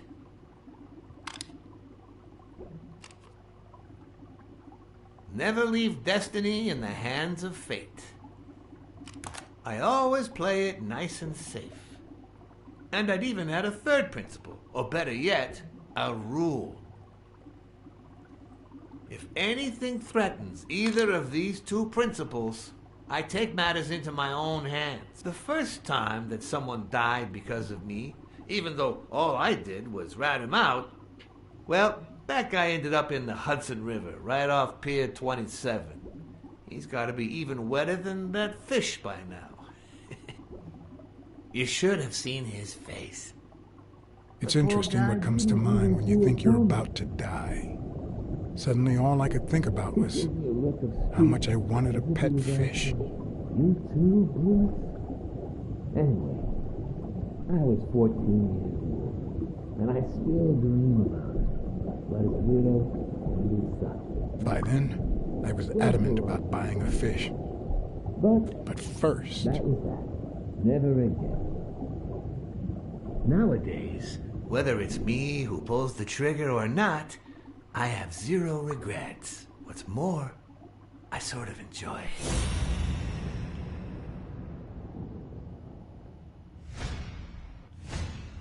In case anyone had any doubts about who's the boss around here, I'll put my dirty feet on his luxurious table to prove that all of this is mine.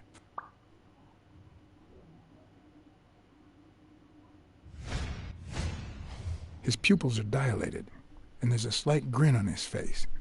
The bastard is enjoying himself.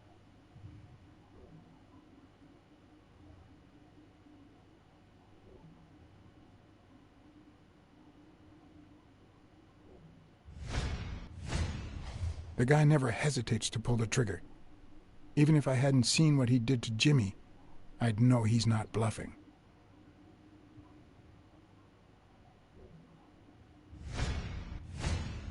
When a mob boss declares his love of family, it can only mean that A, he won't hesitate to ruin yours, and B, he's cheating on his wife.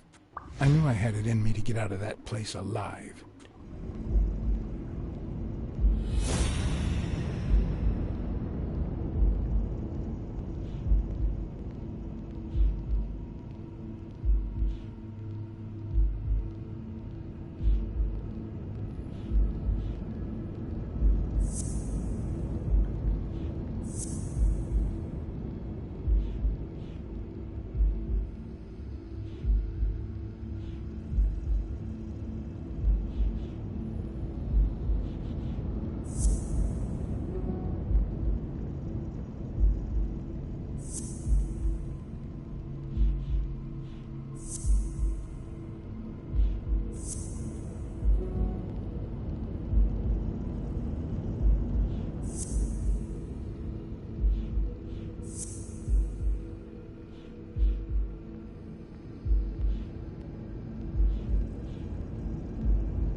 fuck?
What the fuck?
What the fuck?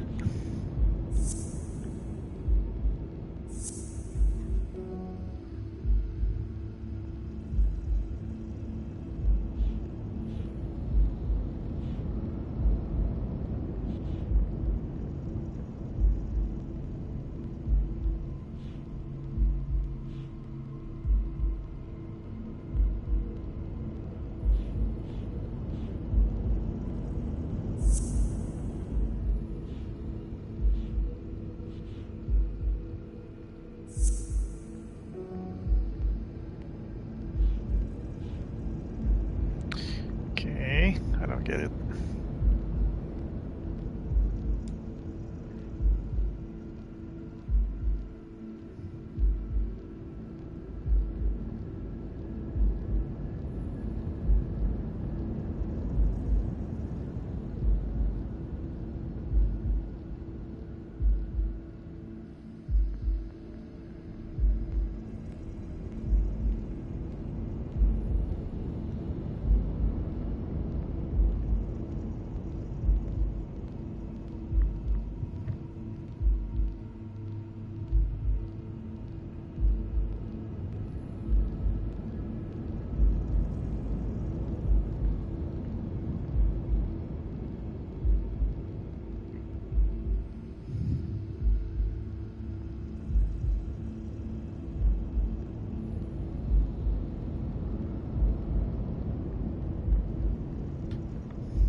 No.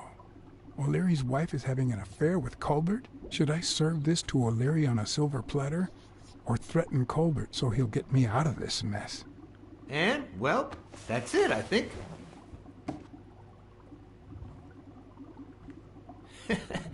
know, Blacksad, I never made it this far.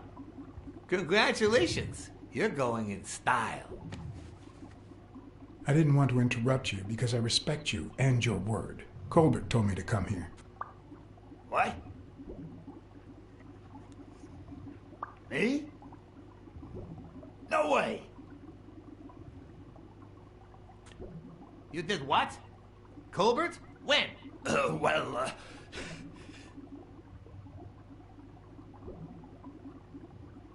Yeah, remember?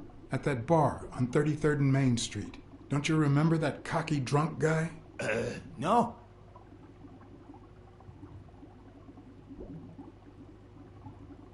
He kept bragging about betraying his own boss. Oh?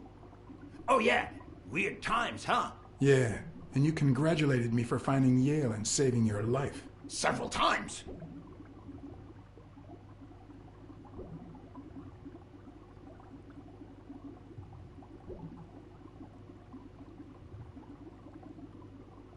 What's going on here? Oh? Oh, yeah. Weird times, huh? Yeah, and you congratulated me for finding Yale and saving your life. Several times. Then you assured me that O'Leary would thank me. Well, I didn't put it that way, but yeah. And then you told me to come here to ask the boss himself. Yeah. I think you deserve it. Right, Desmond? Oh, Blacksad, Blacksad, Blacksad. Thank you. Bang. And sorry for jumping to conclusions. First, you get a random beating from Wilson. And here we are. When you shared what you'd found in Yale's apartment, well, it made me sort of want to trust you. But as you well know, you can't trust anyone in this world. Take it. It's only fair.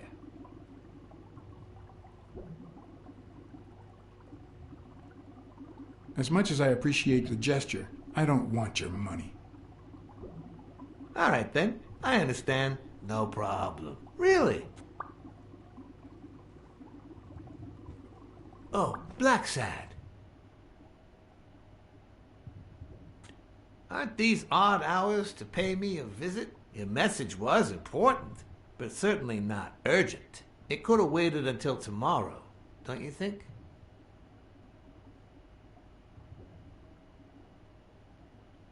Don't look at me. This was Colbert's idea.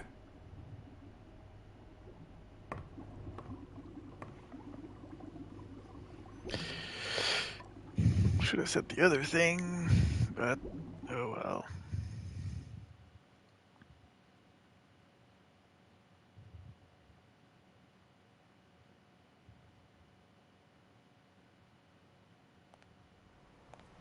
I wish I was a noir fiction writer. At this very moment, I could write a couple of pointed, ironic remarks for the narrator to recount what I just lived through. The dark, crooked alleys of New York reminded me of the state of my own soul. No. Fall loomed over me with the... Fall struck me with the full force of my long-lost youth. Nah, not that. Fall descended over me with the full weight of a guilty conscience. God, that's worse.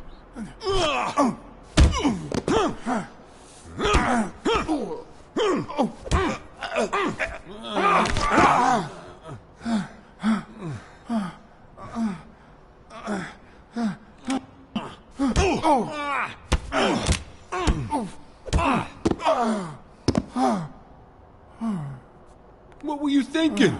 He wants him alive!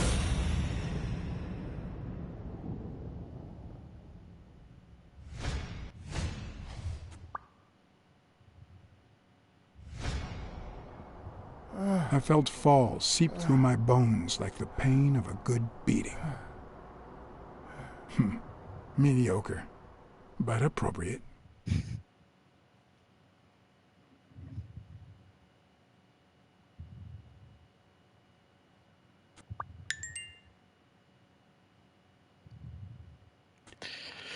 New deductions.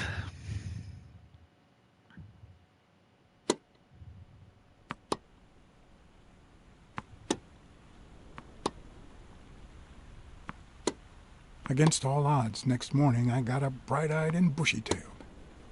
And I had my kind, unknown assailants to thank. The beating had taken its toll, but for the first time in months, I had slept like a baby. Oh, come on, Helen, focus! All right, take 5. We'll work on that double backhand later.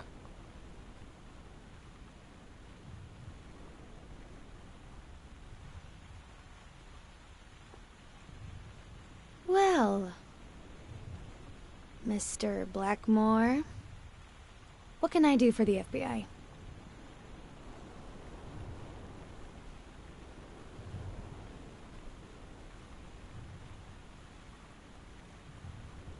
Cooperate with law enforcement. All you have to do is talk. I like to speak through my actions, but still, could you be more specific?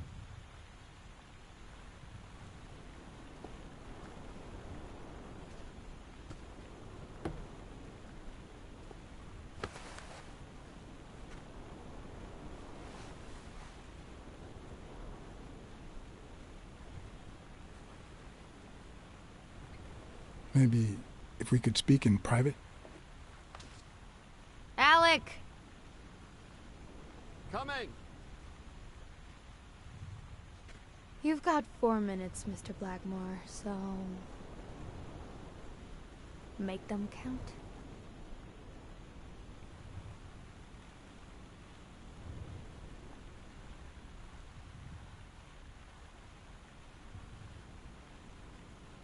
They say you're currently involved with Al Stone, the boxer. Is that correct? Wow. The FBI sure knows what it's doing. So, out of the 100 million Americans who know about that, who did you extort to get such highly confidential information? Don't beat around the bush. We know why you're with him. Oh, so you like his biceps too? Desmond O'Leary asked you to seduce Stone. Why? What? No, I met Al by chance at a party. A party hosted by Desmond O'Leary. No, that can't be. No one is that shrewd. Not even him. Damn, I hate that bastard.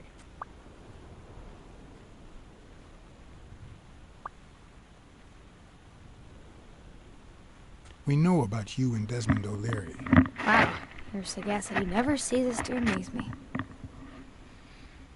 Wait, I get it. They must wrap your FBI sandwiches in gossip magazines. The thing is, well... You see, I'd love to wipe out that part of my past, but whatever. Do you have any regrets? Ads pay more than trophies. Can you believe it? Being associated with such a shady character could only damage my reputation. Trust me, never get involved with a married man. We're aware of at least 6 rigged games during your first year as a professional player. And? You won all of them. Are you trying to offend me? I give my all on the court. I can't be held accountable if my rivals don't do the same. Go interrogate them. In any case, now I know why you mentioned O'Leary. What do you really have against him? And don't say illegal gambling.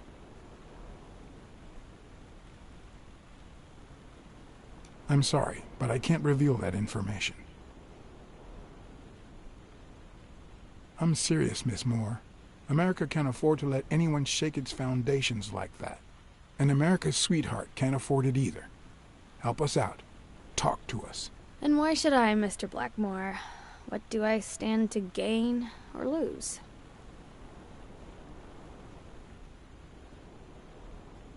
Our country faces drastic problems that require drastic solutions. Do you want to be part of the problem or part of the solution?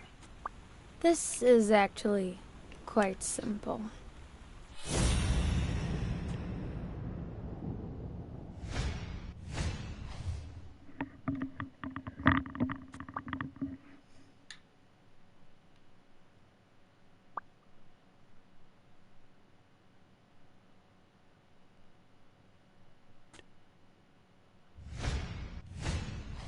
One lucky gal. You have a light, sir?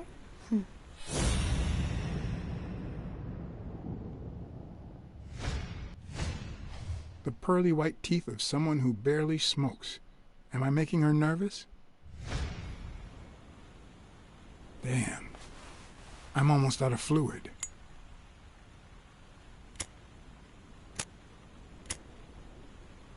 Wanna know my trick? Go down to start, then up with it, and then down again.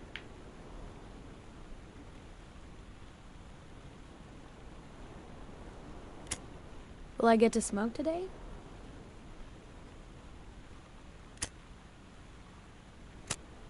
Don't worry, I'm not making any assumptions about your masculinity.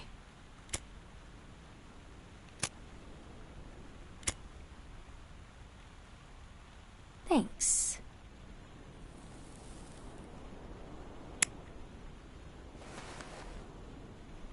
I don't know what you want me to say. You're trying to frame O'Leary, perhaps rightfully so, but I think you're barking up the wrong tree. Believe me, if I had the slightest... Come on, Helen. Time to work on your backhand. Let's go. Do you smoke? Nice meeting you, Mr. Blackmore.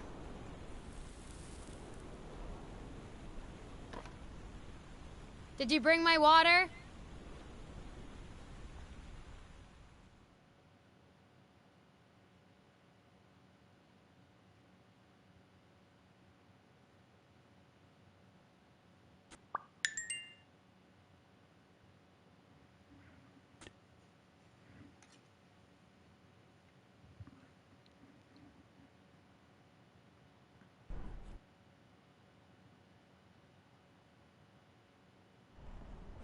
America's sweetheart gave you her cigarette? Dear God, she has the hots for you! I can't believe you said good old Weekly to investigate that stupid walrus while you were hanging out with Helen Moore herself! So, what do you say, you and me, we change places next time, huh? Your turn. Now tell me, what did you find out? Ah, you're gonna love this. You ready? I've got news. But I happen to also have a Blacksad. Thank you. Thank you so much, Mr. Blacksad. Huh? Oh, Mrs. Colbert. When you told me about my husband, I kicked him out. But this morning he came back with a bouquet of roses and asked me to forgive him. He said he had some kind of big scare yesterday and that he hasn't stopped thinking about me since. He wants to take me to Niagara Falls on a second honeymoon. And? I threw the roses in his face, and I told him to shove Niagara Falls up his ass. You think I could forget what he's done just like that? I don't want to get into anybody's business here, but what if your husband really is sorry? Are you telling me to give him a second chance? Is that what you're saying? Oh, yeah. No. No, actually, I'd rather not say anything. All right, but I'm gonna hold you accountable. If that two-timing rhino betrays me, I'll scratch his eyes out and I'll smash his head in. And yours, too.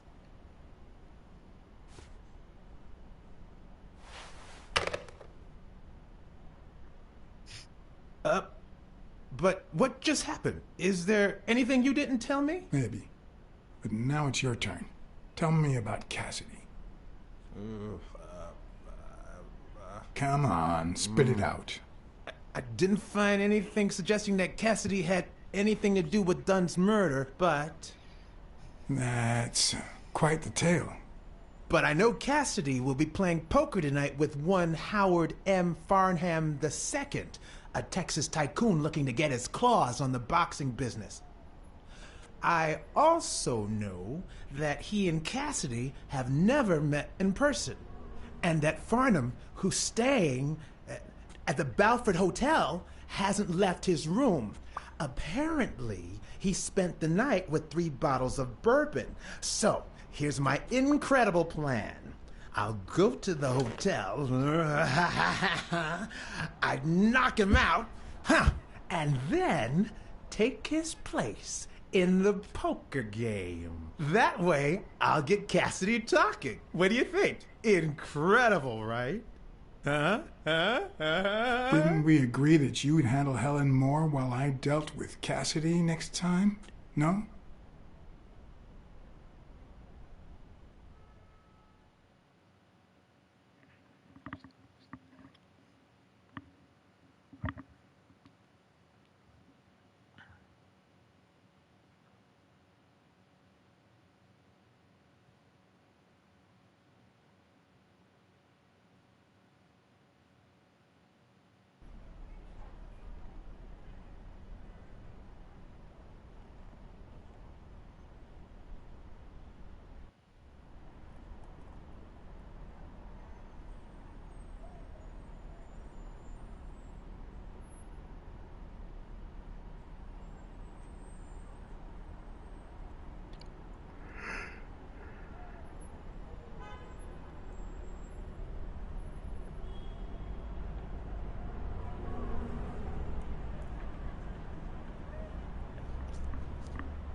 Good afternoon, Mr. Farnham.